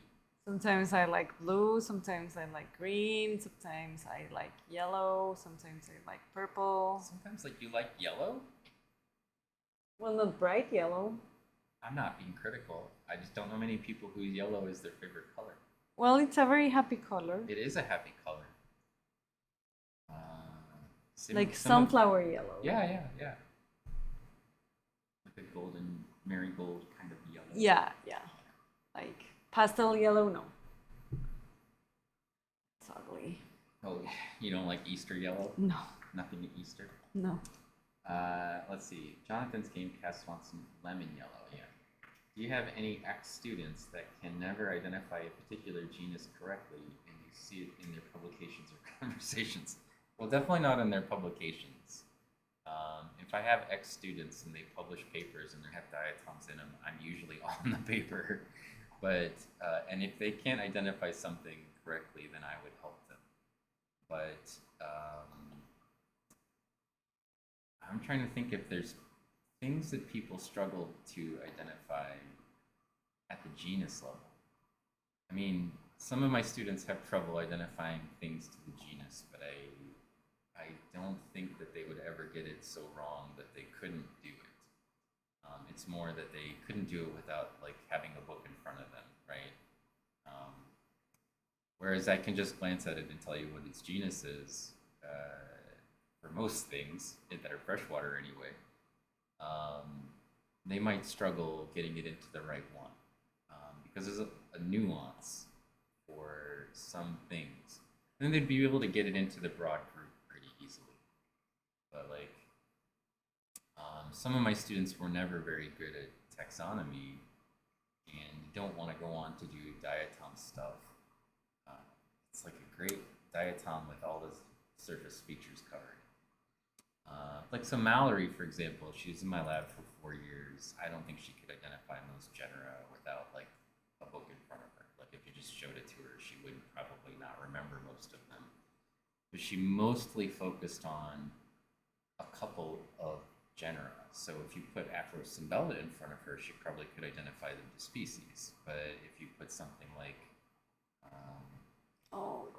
a Salafra in front of her, she probably wouldn't know that it was a Salafra. She probably would just go, it's an Navicula, or have some general idea where it goes. But she doesn't have the like broad depth of understanding many genera, but a very shallow, highly focused understanding of several smaller genera that she would know. I mean, that's an undergrad though. Like most of my graduate students probably are pretty good at getting things into genus,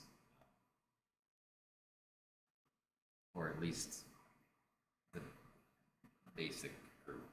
I mean, they should be able to. So, no to your question, I guess. I don't have students like that, unless they just didn't care about diatoms and they were in my lab because they were doing something different.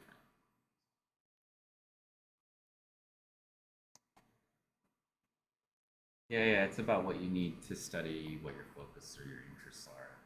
And, for me, I'm exposed to a very wide range of different types of diatoms. So I have to know all of them, basically. And occasionally I even have to know marine genera, habits. So, yeah. But I also teach classes on diatom taxonomy to my students, so it's not really fair. Like everything else, if you teach it, you're better at it than people who don't teach it, basically. So.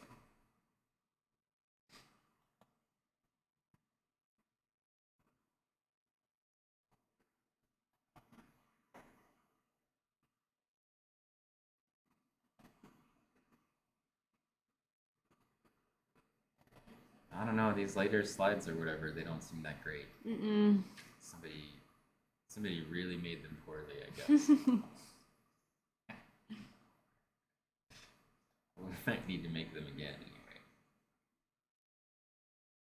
Or zoom out and find things. Yeah.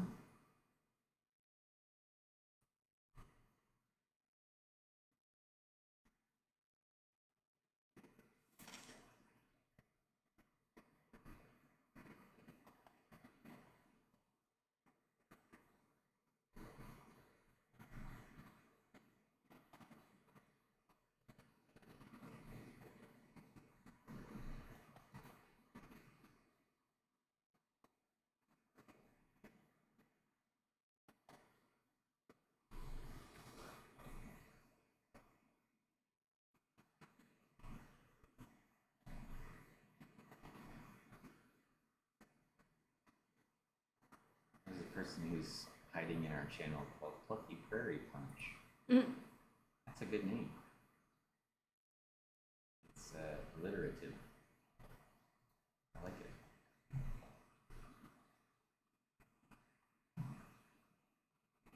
A lot of round things. More round things of Aethelessoceras. Probably. Oh, look at that. There's a bunch of them. Yeah. Oh, we moved to 5. I did. Oh, yeah, this is.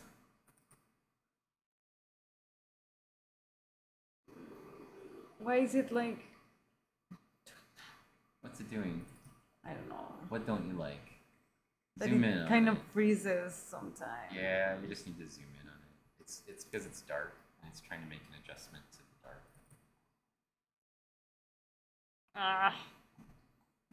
You might do this one first. Oh, that's not what I wanted. That's okay. Oh, okay. Ooh. Now it's bright. No, it's still doing it. It's just trying to process information. You're okay. Just keep turning. There you go. Too far. Too far. It's not bad. I feel like it's too bright. I don't know. Well, you can fix the brightness easily. Yeah, That's an easy adjustment. that's not good.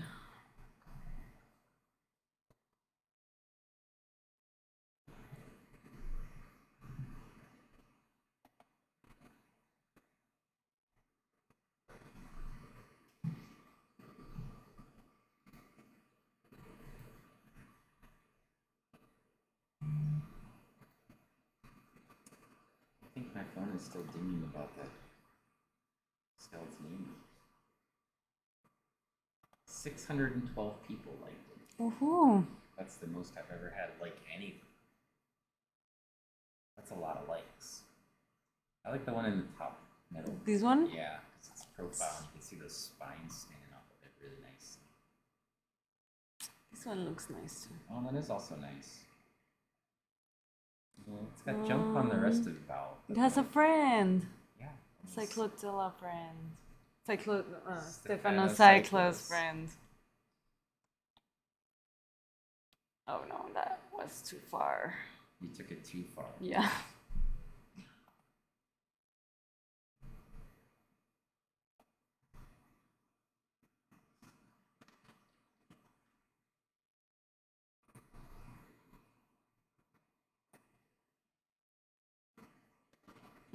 That's very fuzzy.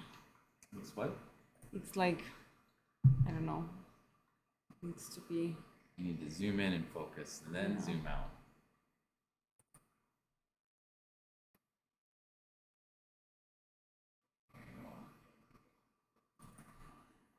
That's better. Yeah.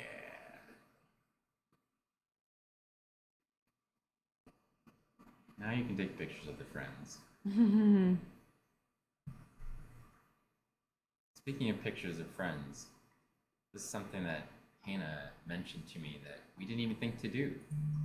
We had me in studio and Pacific Plankton all together in one And you didn't place, take a and we picture? didn't take any kind of like group photo, like streamer friends photo, nothing. Missed opportunity. I know, but I think we're all in the photo for the group photo. I believe so, yeah. So like we're in the same picture. We're just not Well, like you it's could not that always there's like crop edit it. Yeah, and then Just put other people's heads on different people's bodies that Yeah, were around yeah. me. Test out my Photoshop skills. Sounds like a nice weekend project. I could have Christian do it. He's good with Yeah. things. He put his own head on Lionel Richie's body for an entire video. Oh, I saw that. The Orthocyra video. Yeah. We'll see you later, Jonathan. Thanks for hanging out.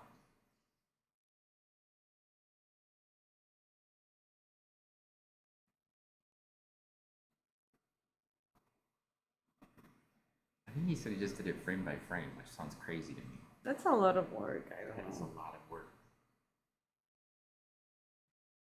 That's a nice picture. It's pretty. Is this clay? Yeah. That's a it's big something. chunk. I don't know if it's clay. It's some material. Some geological material. Are we having a diatom decorating party this year? Would you like to have one? Yes. I think we will have a Christmas party. We have to have it before you leave. Are you going to be back? Or are you just going to Argentina and then you're going to be gone for our lives? No, I'll be back because I still have to graduate. I have exams and presentations when I come back. So if we made it, you're going to be gone the week before finals? The week after Thanksgiving, I don't know. That's the week before finals. So we'd have to have it either finals week, no, probably finals week, because everybody leaves. Yeah, like, and the during undergrads finals have week. to like I'll relocate. come up with a plan. An anonymous cheerer cheered 2 bits. That's 2 cents closer to Argentina. Woohoo! You'll be able to spend all that money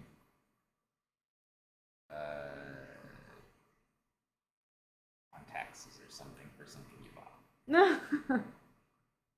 2 cents. Well, it brings us closer. So This is true. number 5.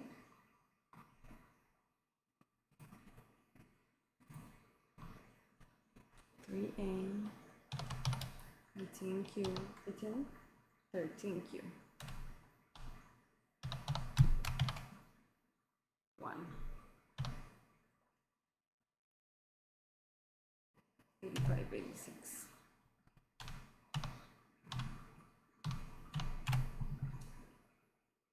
I need to make a. Oh, I didn't see this message. Emily said, I learned that Hannah flew sitting next to my music school friend the other day. I remember she said this in her stream. She was talking about when she flew to Seattle, she was next to a music teacher, violin music teacher. And it was her? It was Emily's former music teacher. It really is small world. That is a crazy looking Elysius-Ira. It's a cool one. There's diatom. Oh, that was your friend. Sorry. Music school friend. Okay. She's like a teacher, music teacher now, right?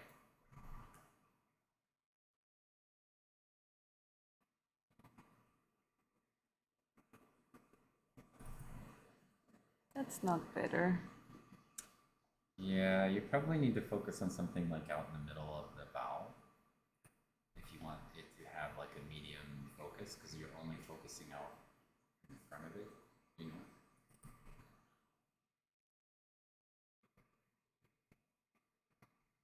Right in there. Yeah. Somewhere in there. Let's see.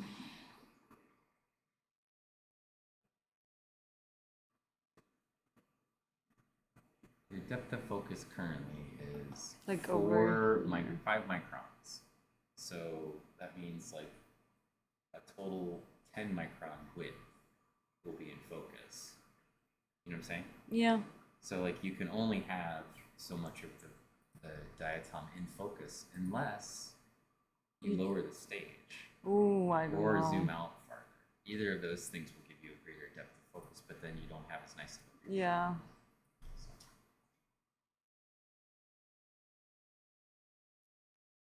It's like all the things that we learn in photography are basically also used here, even though we're not using light. It's the same But concepts. yeah, focus and things like Depth that. of focus and whatever else. Hey, pragmatic entropy, hello. How you been? You're shaking us up. You're turning me gold.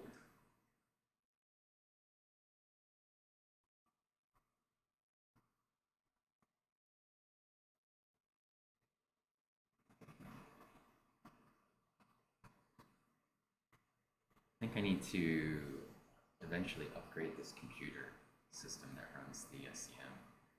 Something that's much more powerful. How do you do that? Magic. Magic.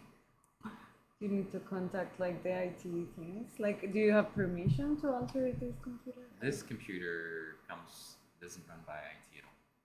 I have no control over it. Okay. It's part of the lab equipment. So, but we could upgrade the computer if we can make sure that all of the things that plug into the back of it will work in a newer computer, and then update the operating system. I'll have to ask them. That's about scary, yeah.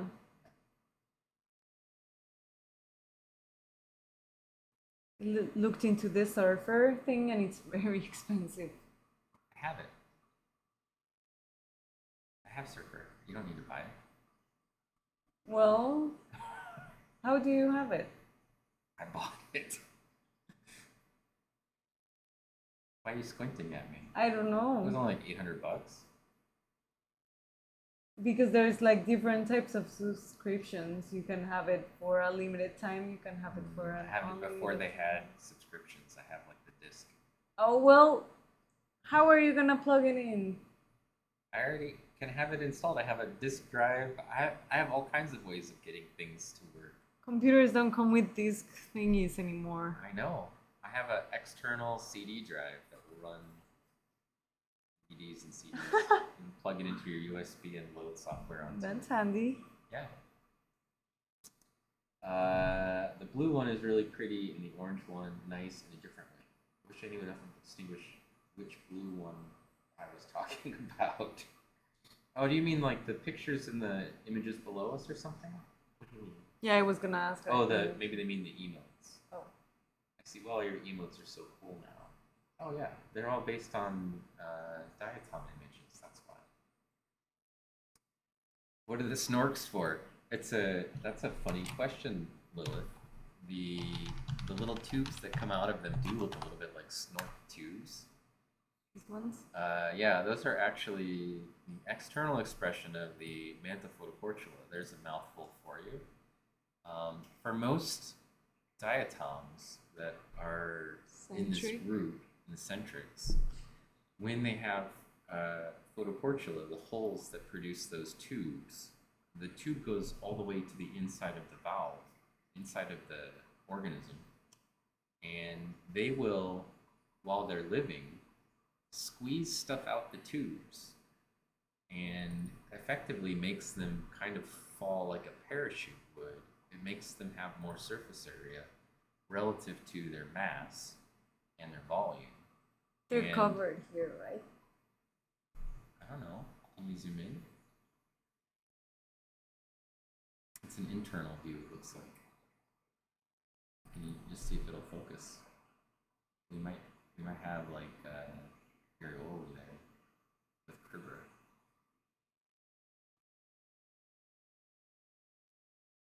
You're out of focus still. It's very hard when it's like freezing.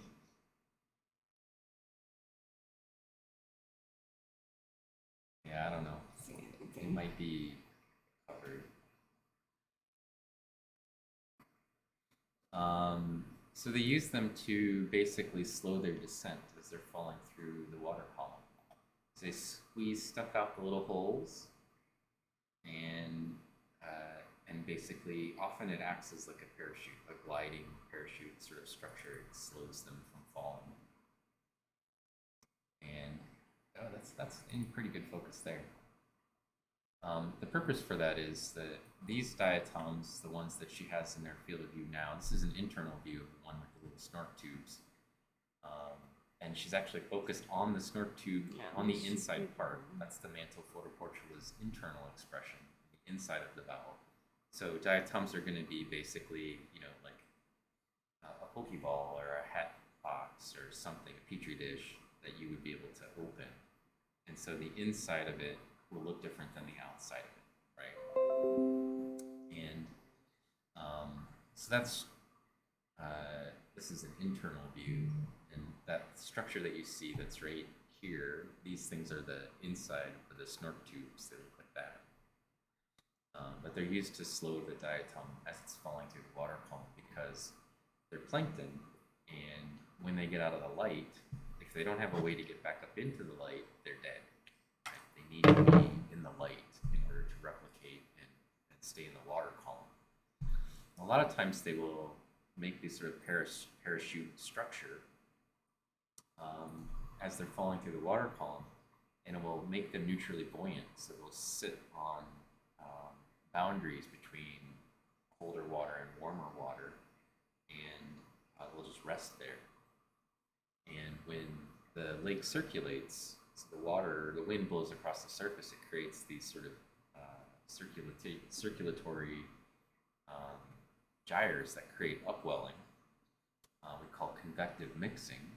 it actually causes the diatoms to slide along that boundary and then be carried back up into the water at the top, which means they're put back into the sunlight, so they can basically get back into the sun and continue living and replicating. And it allows them to stay alive for much longer than if they were just to fall through the water column and then basically pass through that boundary into the cold, dark water below when lakes are stratified. And then once they're down there, there's basically no way for them to come back for it unless the lake eventually mixes from top to bottom. In most temperate areas where you get all the seasons, that happens in spring and fall, where you have the lake is all one temperature from the top to the bottom, and then the whole thing acts like a giant convective mixing cell, and they can be carried back up to the surface. But for many diatoms, if they spent 4 months in darkness, they're dead, so, or they're probably not coming back from it. Sometimes they can actually preserve themselves a little bit and can be resurrected when they get back into the light.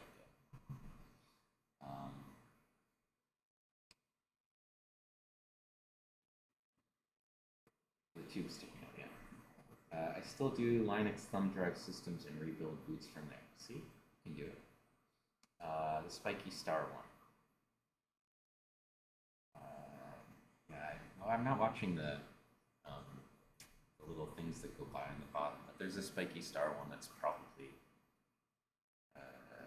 some sort of Elasticirate. Their world seems a lot more fun than ours. Well, in a way, they spend a lot of their time cloning themselves, so they make many more of themselves. You get to ride around in a weird, slow roller coaster of water and light. It's slower than molasses in a walk-in clinic's waiting room in the winter. Yeah, that's how they do it. They have a strategy, basically. Do they use chlorophyll? Yeah, all diatoms are, well, not all diatoms, let me rephrase that. Almost all diatoms are photosynthetic. One of the talks at the diatom meeting was actually about this transition for diatoms. It's actually a really difficult one for them to make, where they go from autotrophic organisms that get their energy from the sun or food from the sun. Some of them have evolved to not have to use photosynthesis anymore at all. They get their nutrients from their surrounding environments, and they use carbon as a resource for energy or something like that. There's not many of them. I think Andy gave us some examples from the marine realm. It was something like 6 species that have figured out how to completely move out of photosynthesis, and they don't do it anymore at all. But that's like 6 out of 20,000 species or 30,000 species or whatever that we know of. So it's a very small number. Almost all diatoms are photosynthetic. It's an unusual characteristic. And there are some diatoms that are like partially photosynthetic that will use sunlight when it's available and switch to some other energy source when they have to. But to become fully like non-photosynthetic is pretty rare. But can happen. And it actually doesn't surprise me that much that they have that, because there's some other organisms that are in the marine realm that are photosynthetic but also can be heterotrophic. That we see a lot of times, well, not frequently anymore because Pacific Plankton hasn't streamed in a while. But when she streamed, she often showed us pictures of things like dinoflagellates, which we sometimes see in the SEM as well. And dinoflagellates are mostly photosynthetic organisms, but they also eat diatoms, and they eat things that are smaller than them. They have like a little whip-like structure that they can use to stuff things inside themselves, and can get some of their energy that way. And some of them are entirely heterotrophic, not autotrophic, so they don't get any of their energy from sunlight. But most of them are algae. And photosynthetic algae, I mean, they're all algae. But it's interesting because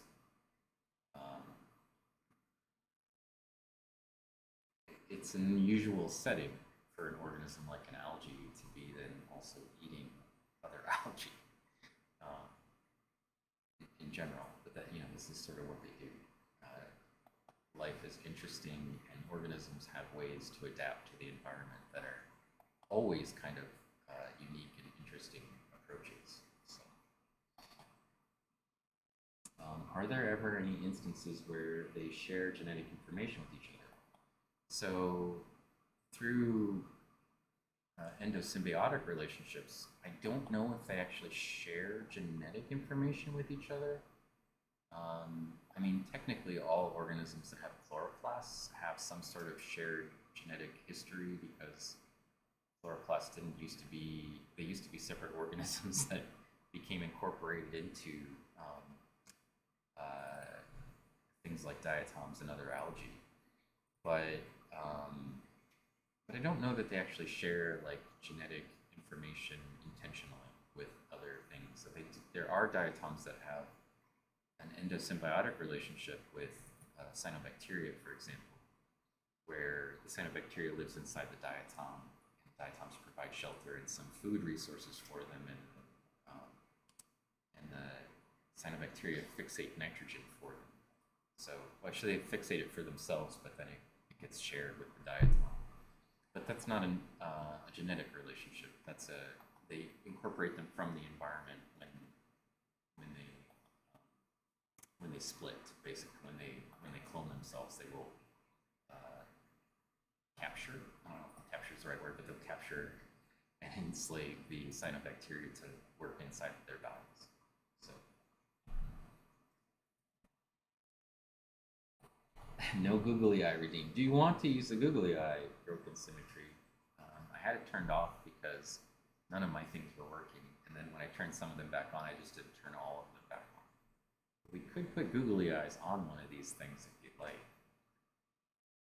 Laura's an experienced googly eye placer. Did I say that their flatulence are photosynthetic? No. I think they have photosynthetic flatulence. Add a caption. Is that what it says I said? That's be funny if that's what it said I said. What? The closed caption. Oh. Sometimes the closed captioning says funny things. Sometimes I stream birds and it has the birds saying things like sail, sail, sail, sail. Oh, that's cute though. I mean, it can be. That's anemones, right? Yes, that's an anemones. Suggestion, add a caption to the image on the right with species for those unsophisticated enough to identify them. But not everything's a diatom here, right? Yeah, that's a butterfly scale. But I could put a little thing down there. I would have to put it on the image probably. But actually, I need to fix this. In general, I need to fix the slideshow because I have these giant images in there, and then it takes them a long time to cycle through and rebuild the images because it's eating up so much computer resources because they don't need to be that big. They could be low resolution images because Twitch isn't going to give you super high resolution, high quality, pictures on your computer phone. So I can What's probably this lower the structure quality. called? That's a Raphy.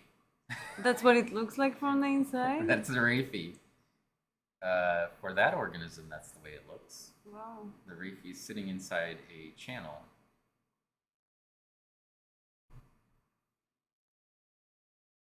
Interesting. That is, you see this up here? That has a septa. And these are uniseriate. Lacquer? Maybe Salafra. Maybe. Yeah, Or? and that could be the canopia then, if that's the case. It could be the structure for the canopia.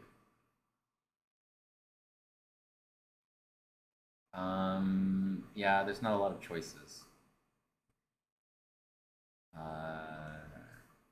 Animastus, Salafra, Mastigloia. I'm just gonna name it Anemones and Friends. That's fine.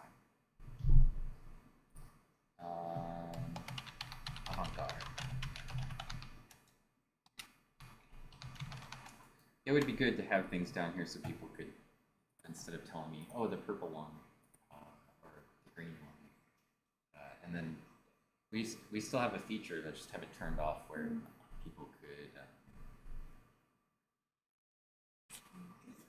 fast forward through the slides. If they spend channel points to do it, they could stop it and back it up or fast forward it. Or I could do it physically, I guess.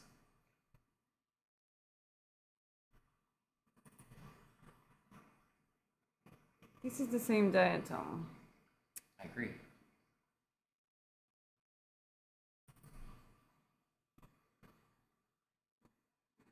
Yeah, it's Mastigloia. This is the thing we see on the light microscope, yes? Protecta. Yeah. Well, Those are the little chamber. we're taking a picture. Yeah. That other one was the same thing, it just didn't have the protective present.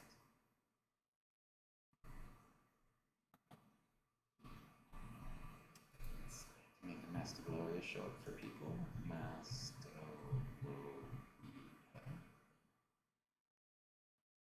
Oh, I'm going the wrong direction.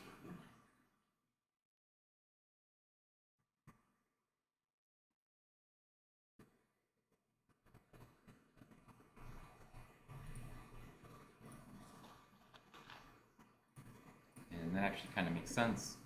Mastigloia tend to have slightly higher alkalinity that they're found in, and you've got less Cyra. Yeah, that one's saline as well. Anomalies. Those are all like elevated salinity. Yeah. I created like salinity freshwater like thing, and it oscillates perfectly, like freshwater saline, freshwater saline. Like that.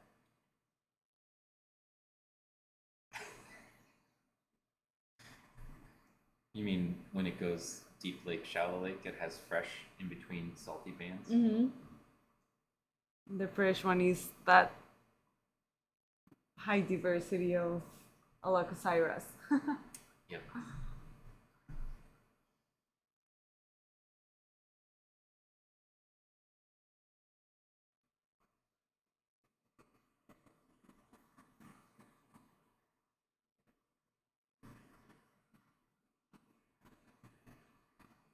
Wow.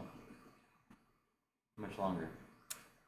We can do one last scan for the Companyma we did not find.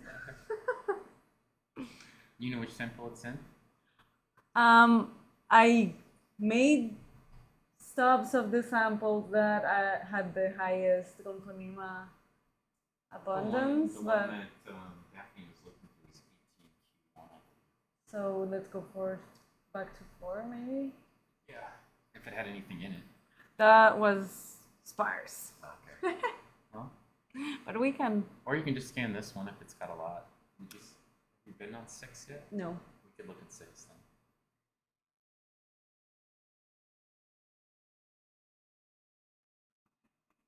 We need to make a concerted effort to focus on those and get enough pictures that we could actually publish it if we have new species. I recently found a paper that was talking about this Thalassocyra, and they were saying maybe it's not a saline. And I got scared and I was like, did I just misidentify everything?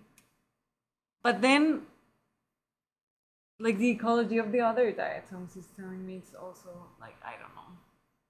So I still think it's Thalassocyra fowleri. But I don't know. That paper was like, well, we think it's different because in culture it lives in freshwater, and I was like, oh my god. Well, because you could tell them. Well, Is this a Graticula? It's some sort of naviculoid. I can't tell what it is from here. Well, yeah, and then I decided to ignore that paper because it was like it wasn't. We're not going to listen to those guys. No. They can say what they want. We Must found it not. together with salty stuff. So Yeah. It's salty. Basically. And if it's not salty, we're salty. Number 6, yes. Well, Speed it up.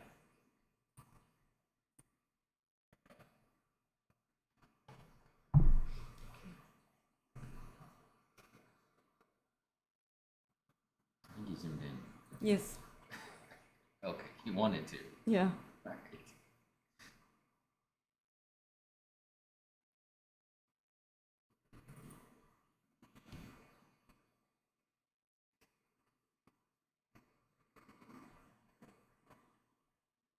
Oh, okay. Cool.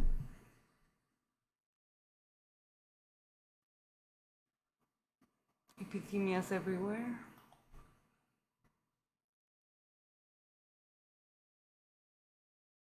Yes. Everywhere. This one might be interesting. Epidemia are usually found living on macrophytes. Mm-hmm. Oh, look, Anitia. Yeah, you found one. These look cleaner than the other sample. This was a nightmare for me to identify because there were so many Nitias. And at some point I was like, is this the same one? Like I'm not sure. Well, It was, welcome to diatoms. it was hard. Sometimes what we do is difficult. It's not all easy and fun. Sometimes you get the Nitsia. Oh Lord, did I get the Nitias? Could be worse. Could have a sample that's only Nitsia. Yeah, no. Or like 80% Nitsia, which is what Tanganyika is usually. Is that what Tristica's gonna do? Oh my god. Does she know what she got herself into? I have no idea. Well, bless her. Yeah, we'll find out. She better be. She's gonna know. Mike's sending me samples from Tanganyika core, from one of the cores. They should be good to do tomorrow, Woohoo. so she can start working on it. She better take that Nitia book home. Do we have a Nitsia book? I don't know, but she better just embrace it. Yeah.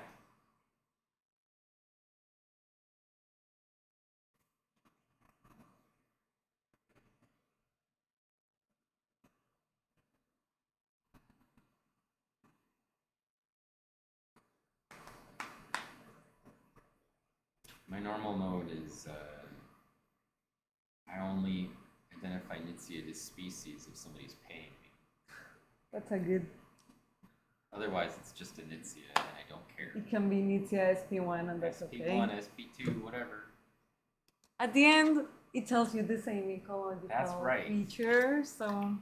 We don't know anything about it. I don't care. It's benthic. That's what matters. Hey, Hugo, how you been? Welcome in. I will give you a Twitch version shout out. That thing jumping around? Oh, they put these holiday hats on the emotes. And For that one, Halloween? For Halloween, it gets a witch's hat. Shout out. Hugo. 9129. What did the shout outs do? Well, I don't know for sure. You've been good, just keep you busy. Hey, Techrific, how's it going? The people can click on the link and then it takes them to that person's page. So it's like other streamers, that gives them Like a way to connect? a way for the audience to go find other people. And for Twitch now, they have these built-in shout-out feature. But if it works like every other feature, it will actually tell them, like it's keeping statistics. Like Twitch will have statistics of how many people get shouted out, and who shouted you out, and how many people were in the channel. So it now tells you, like, so-and-so shouted you out, and there was 30 viewers, or they shouted you out, and there was 50 viewers. So I'm sort of curious, at the end of the year, if they will give us some sort of statistics that say... How effective the shoutouts were, basically? Well, they're not very effective. I'll just tell you, from my perspective, I've been in channels where people just, shouted me out, and there was 400 people, and I got like one follower, right? Mm-hmm. So they're not super effective, but they do keep tracks of like maybe who's shouting out who. So like maybe you can keep track of that information.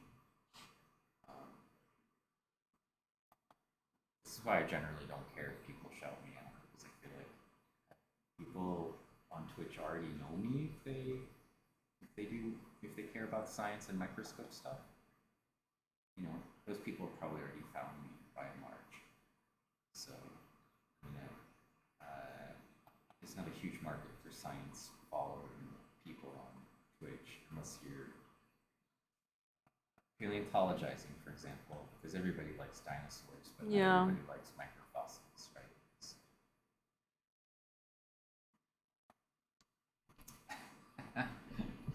I like your little thinky.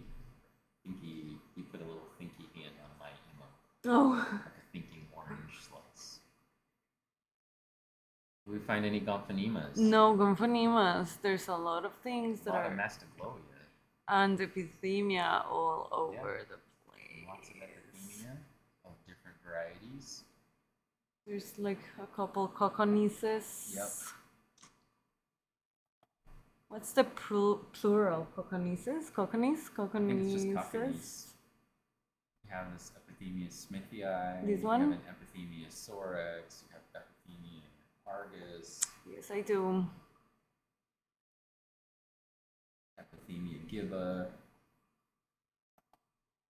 Probably gibberella and those other samples that were saltier. Is this? It's probably on its side. It is something on its side. It's a gumpanema. Yes. With the entire face covered so we can't see anything. We have no way of knowing if it's the correct one. No. Until we learn to identify it from the girdle veins. Oh. I had to do that for all the epidemias in this thing. Ugh. It took me a while, but you kind of learn. There's some nice views of those Mastagloias in here. These ones? Yeah. Hmm. Mel was talking about you making a kalimba, and we all talked about enjoying your stream. Oh, that's nice. Yeah, I didn't see Mel on today, but my friend Mel is. I'm working on a kalimba for her. That's It's cool. basically together. I need to put the tines on it, and I believe, and I need to add a pickup. She wanted me to actually put like a pickup on the inside, so that when you play, you could plug it into an amp, and then Oh, you can hear it through the amplifier.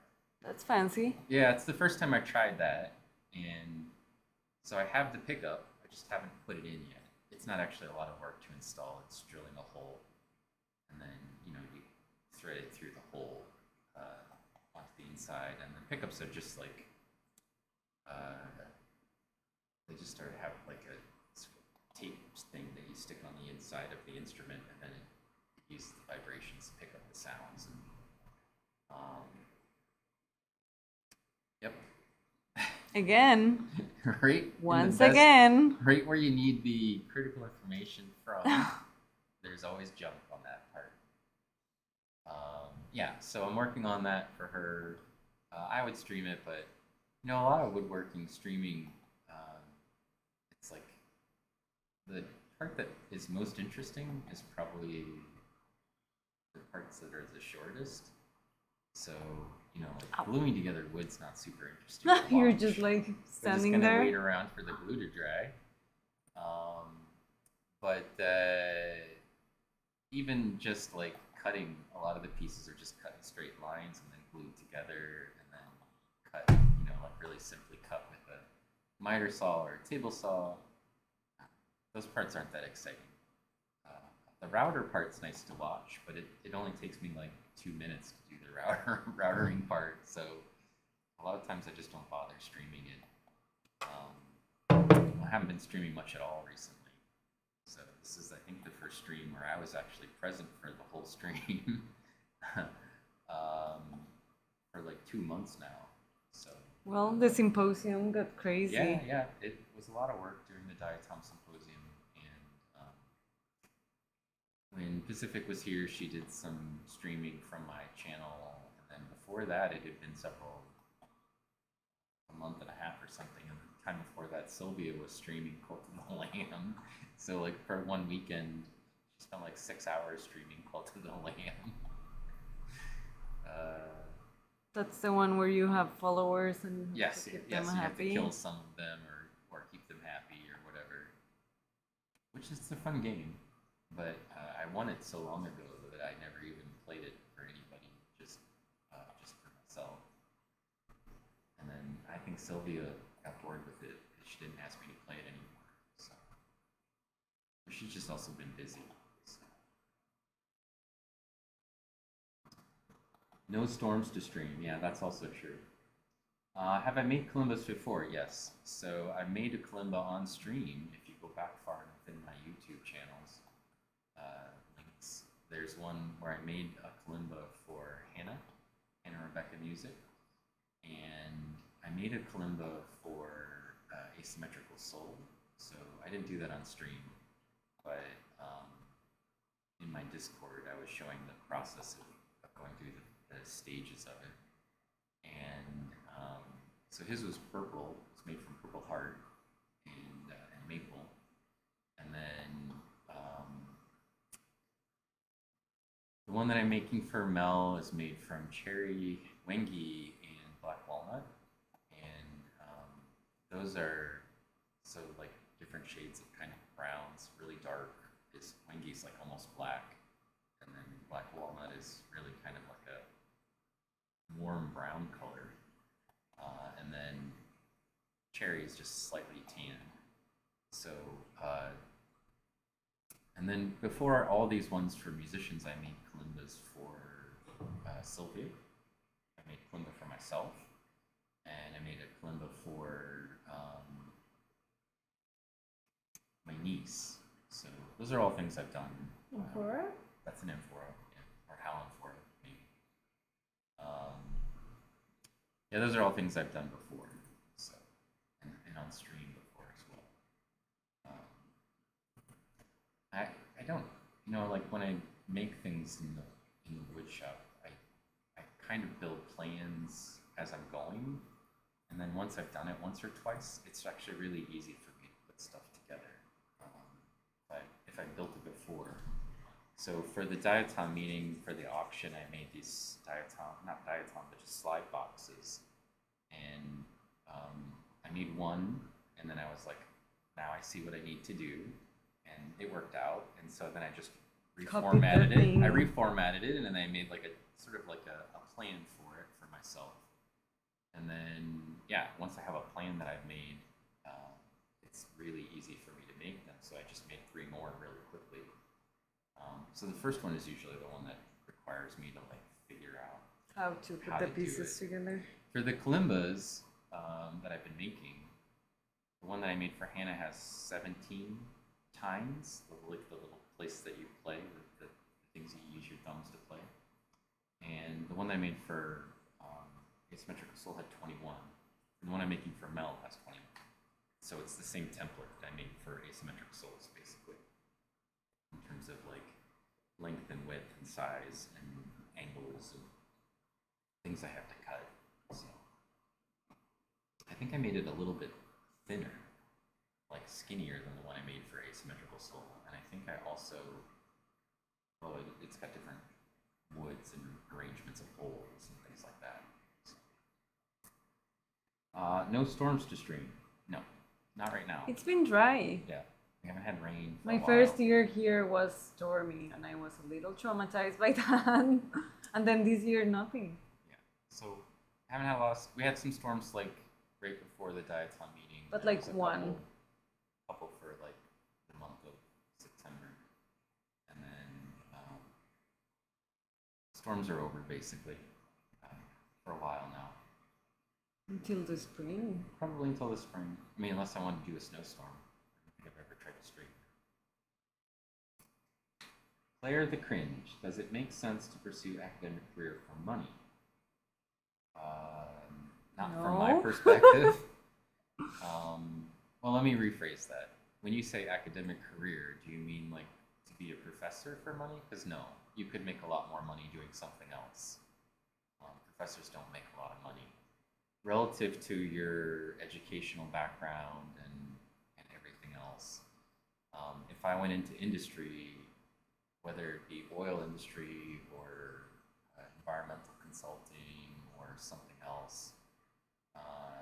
Just, like with the skill set that I have, I could make a lot more money.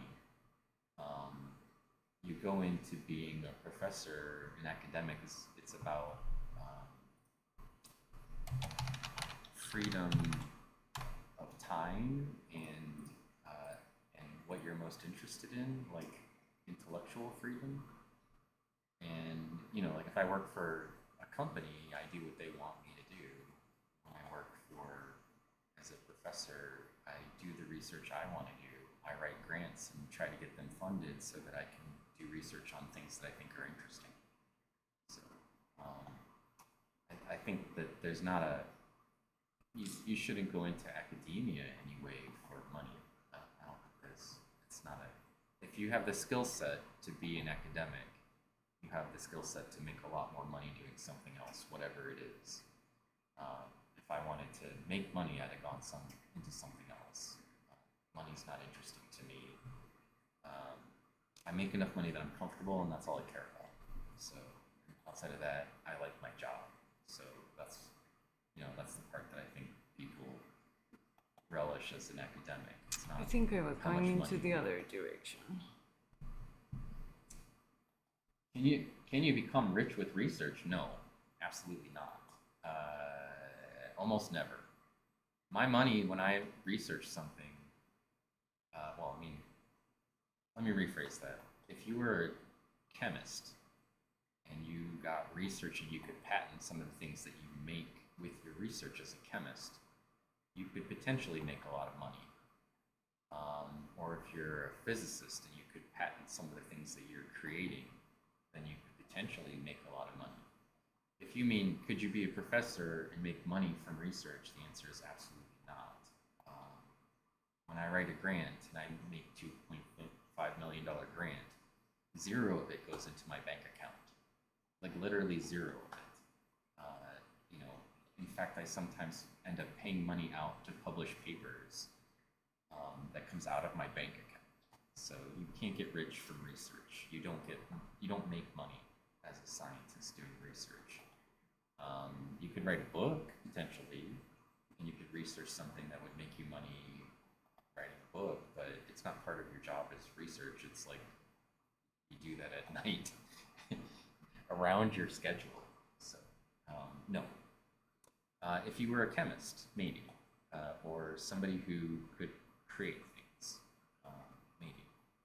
So I know the people who make like the plastics for TV screens or iPads, like those kinds of people. If you could design something, doing not for a company, but you came up with You a can formula patent for it. something, you could patent it and then sell it and then become rich.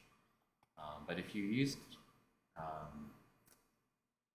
wrote grants to get funded to do it, I actually think that there's an ethical problem with that. Because people funded you to make your thing, and then you are selling it to somebody to make money for yourself. So I'm not in a realm of science that does anything like that. So no.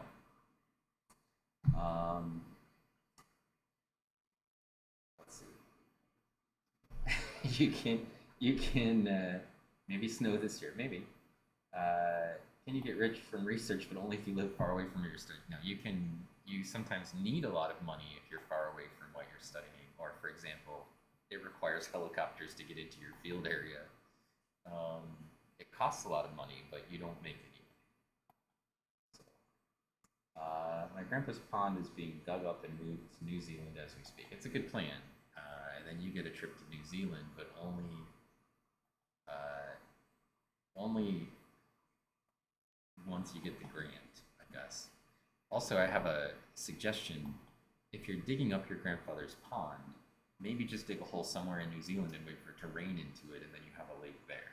That's much more effective than trying to move a pond. Oh, Hey, we found it! The thing we were looking for. Quigley's, hello. Last month there was that earthquake in Mexico that impacted the underground lake in Nevada and the rare Devil's Hole pupfish. Yes, the pupfish is a specialized extremophile fish, basically. And I'm curious if the water there has been sampled for diatoms, and if so, if anything is unique about them has been discovered. I don't know if anybody's actually looked at that for diatoms. I teach classes on extreme aquatic environments frequently, and I often think, oh, this would be a really cool study topic. And the topic for this week in my extreme aquatic environments class is actually heliothermic lakes, which are lakes that basically get hot because they have salt water in them, and salt water does not allow infrared radiation to escape. So they get heated up by the sun, and it goes through the clear fresh water, and it gets to the salt water, and basically it's opaque to UV energy, so it just gets hotter and hotter the longer it's exposed to sunlight. And you have these very weird lake systems that are like this. Ursa Lake, for example, in Romania, and Hot Lake in Washington, in the U.S., the state of Washington, and they can be something like 50 or 60 degrees Celsius under the surface of the lake, and then if you could be on the top, above the thermocline boundary for that saltwater unit, and it will be 20 degrees Celsius in the water, and it's basically got this layer of hot water in there because it's salty. It's salty below that, but that's the part that gets heated up by the sunlight. And I thought, oh, there's a whole bunch of really interesting questions you could answer with these weird systems. Nobody's probably even tried to look at it. Well, there you go. Yeah. So, our conversation was about, so the people have looked at this lake and it's starting to get cooler. It used to be much warmer, and they've been looking at why is that happening, and they can't really figure it out. Using the salt, or? Well, they think it might be because people are bringing fresher water into the system, and people are also bathing in it and stuff. Like hot water sort of tourism stuff. But the part that they didn't think about was what happens with water clarity, and you could eutrify the lake system by adding nutrients, bringing tourism to it, and it will cause the freshwater part to become less transmitted of light, right? So you would basically block light, which means you're blocking energy from getting to the bottom part. And it was surprising to me that wasn't their conclusion, that they hadn't come up with this idea that we just add nutrients to the water, and what happens is it makes it so that the light can't get down to the salty part, and then as a result, not as much light's heating up the lower part of the lake. But you could answer this question with diatoms by taking the core from that lake and tracking the nutrients. And you could see potentially a transition in some of the other aspects of it by doing that. And nobody's thought to even do it. Well, you thought of it. Well, nobody thought of it except for me. And now I've told Twitch about it. So go out there and solve our crisis about Ursa Lake in Romania. And the nice part about it is you can go to a place called Transylvania and collect the core. Meet Dracula? That is where Dracula is supposedly from, yeah. So I don't know the answer to that quiz. I could look. So I could look and see. 30 degrees? Yes. Plus 30. Yeah, so 90. What happened to these enter buttons? I don't know, somebody had coffee on their fingers. You're close. Maybe 5 degrees back if you want to make it perfect. So 85? 85, yeah. I'm disappointed the pupfish doesn't have dog ears or look like a dog in any way. I think that is disappointing. They don't look like a dog literally in any way at all. And they just sort of squat, right? I think they're like mud skipper kind of fish, if I remember correctly. I'm not a fish person. But yes, they don't look like a dog, unfortunately. Why do those things have a lot of mini windows? The diatoms? The diatoms, that's how they communicate with the outer world. So when they need nutrients, they have to have a way for the nutrients to get inside the cell. Or if they have waste products, they have to find a way to get it out of the cell. And then the long slits that are run down the length of them are for crawling around. Believe it or not, the algae that are diatoms can actually reposition themselves by crawling. Some of them can. And then those 4 little holes that are next to the center that we were zoomed in before and looking at, My answer is I don't know what those do. I don't know that anybody knows what stigmata do. Like, I've never heard anybody explain what their purpose is. I don't know. What we're looking at is dust-sized Look algae. at these spore fields. It's beautiful. Somebody got that in nice focus. But I don't know. For some algae, we don't know what the purpose of some Where is aspect of it are. What are you trying to do? Where did it go? You closed it? I don't know. Did you close it? I did not close it. Oh, it's down at the bottom. Is it this one? I don't know. What are these things? Why do you're not shedding them? You're shrinking them. I don't know. Who put you in charge of this $160,000 piece of equipment? Yeah, I wonder if there's a way for you to connect with deep caving exploratory expeditions to take water samples. So if it's only found in a deep cave, probably not a lot of diatoms. They need light. Light. Yeah. But I think that the hot water ones you could potentially get at. They get taxed based on the size of the windows, right? So they have to keep them small. Exactly. That's smart building. It's green building, actually, is what it is. All right. We should find somebody to raid because it's 5 o'clock. And I've been streaming since like 1:45 or something. So I've been here for a while. And with Laura, she's exhausted. All this running the SEM is just tiring her out. So let's go find a friend. And I'll let Laura decide where we go if she doesn't know anybody. Yeah. Paleontologizing is just starting. It's a dinosaur person. Crossover Chris is a musician. Lorgana is a scientist. Looks like she's doing something in her workshop. Paul Science Scarecrow is a friend musician. Minor Chord is a friend musician. Numb the Geek is a friend musician. And OpenSet is our friend. He plays on a synthesizer and has a microscope at the same time going. Let's do OpenSet. That's what I hoped you were going to say. Let's go raid OpenSet. Our friend OpenSet. And as I like to say, OpenSet, best set. Thanks everybody for hanging out. Hopefully we'll raid OpenSet before he disappears. If he's thinking about disappearing, I didn't bother to look. But he does this really cool psychedelic stuff with his microscope, makes crystals and things, and then plays a synthesizer at the same time. Sometimes he reads poetry. It looks like his channel is still active, so we'll go get him. Yeah. So I wanted to point out once again, we're streaming. I'm back to streaming semi-regularly from the SCM.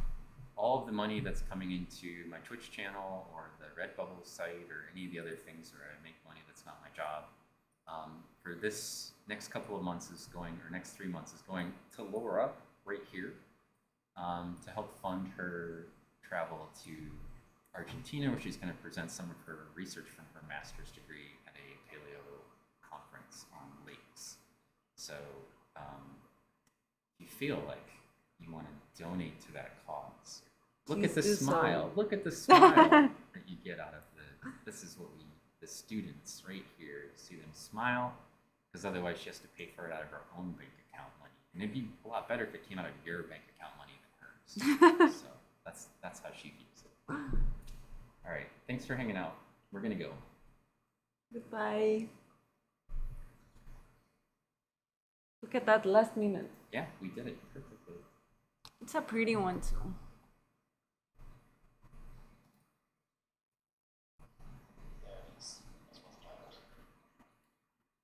That's OpenSet. Diatoms attack. Welcome in, friends. Me too. We're just loading up. Diatoms attack. Some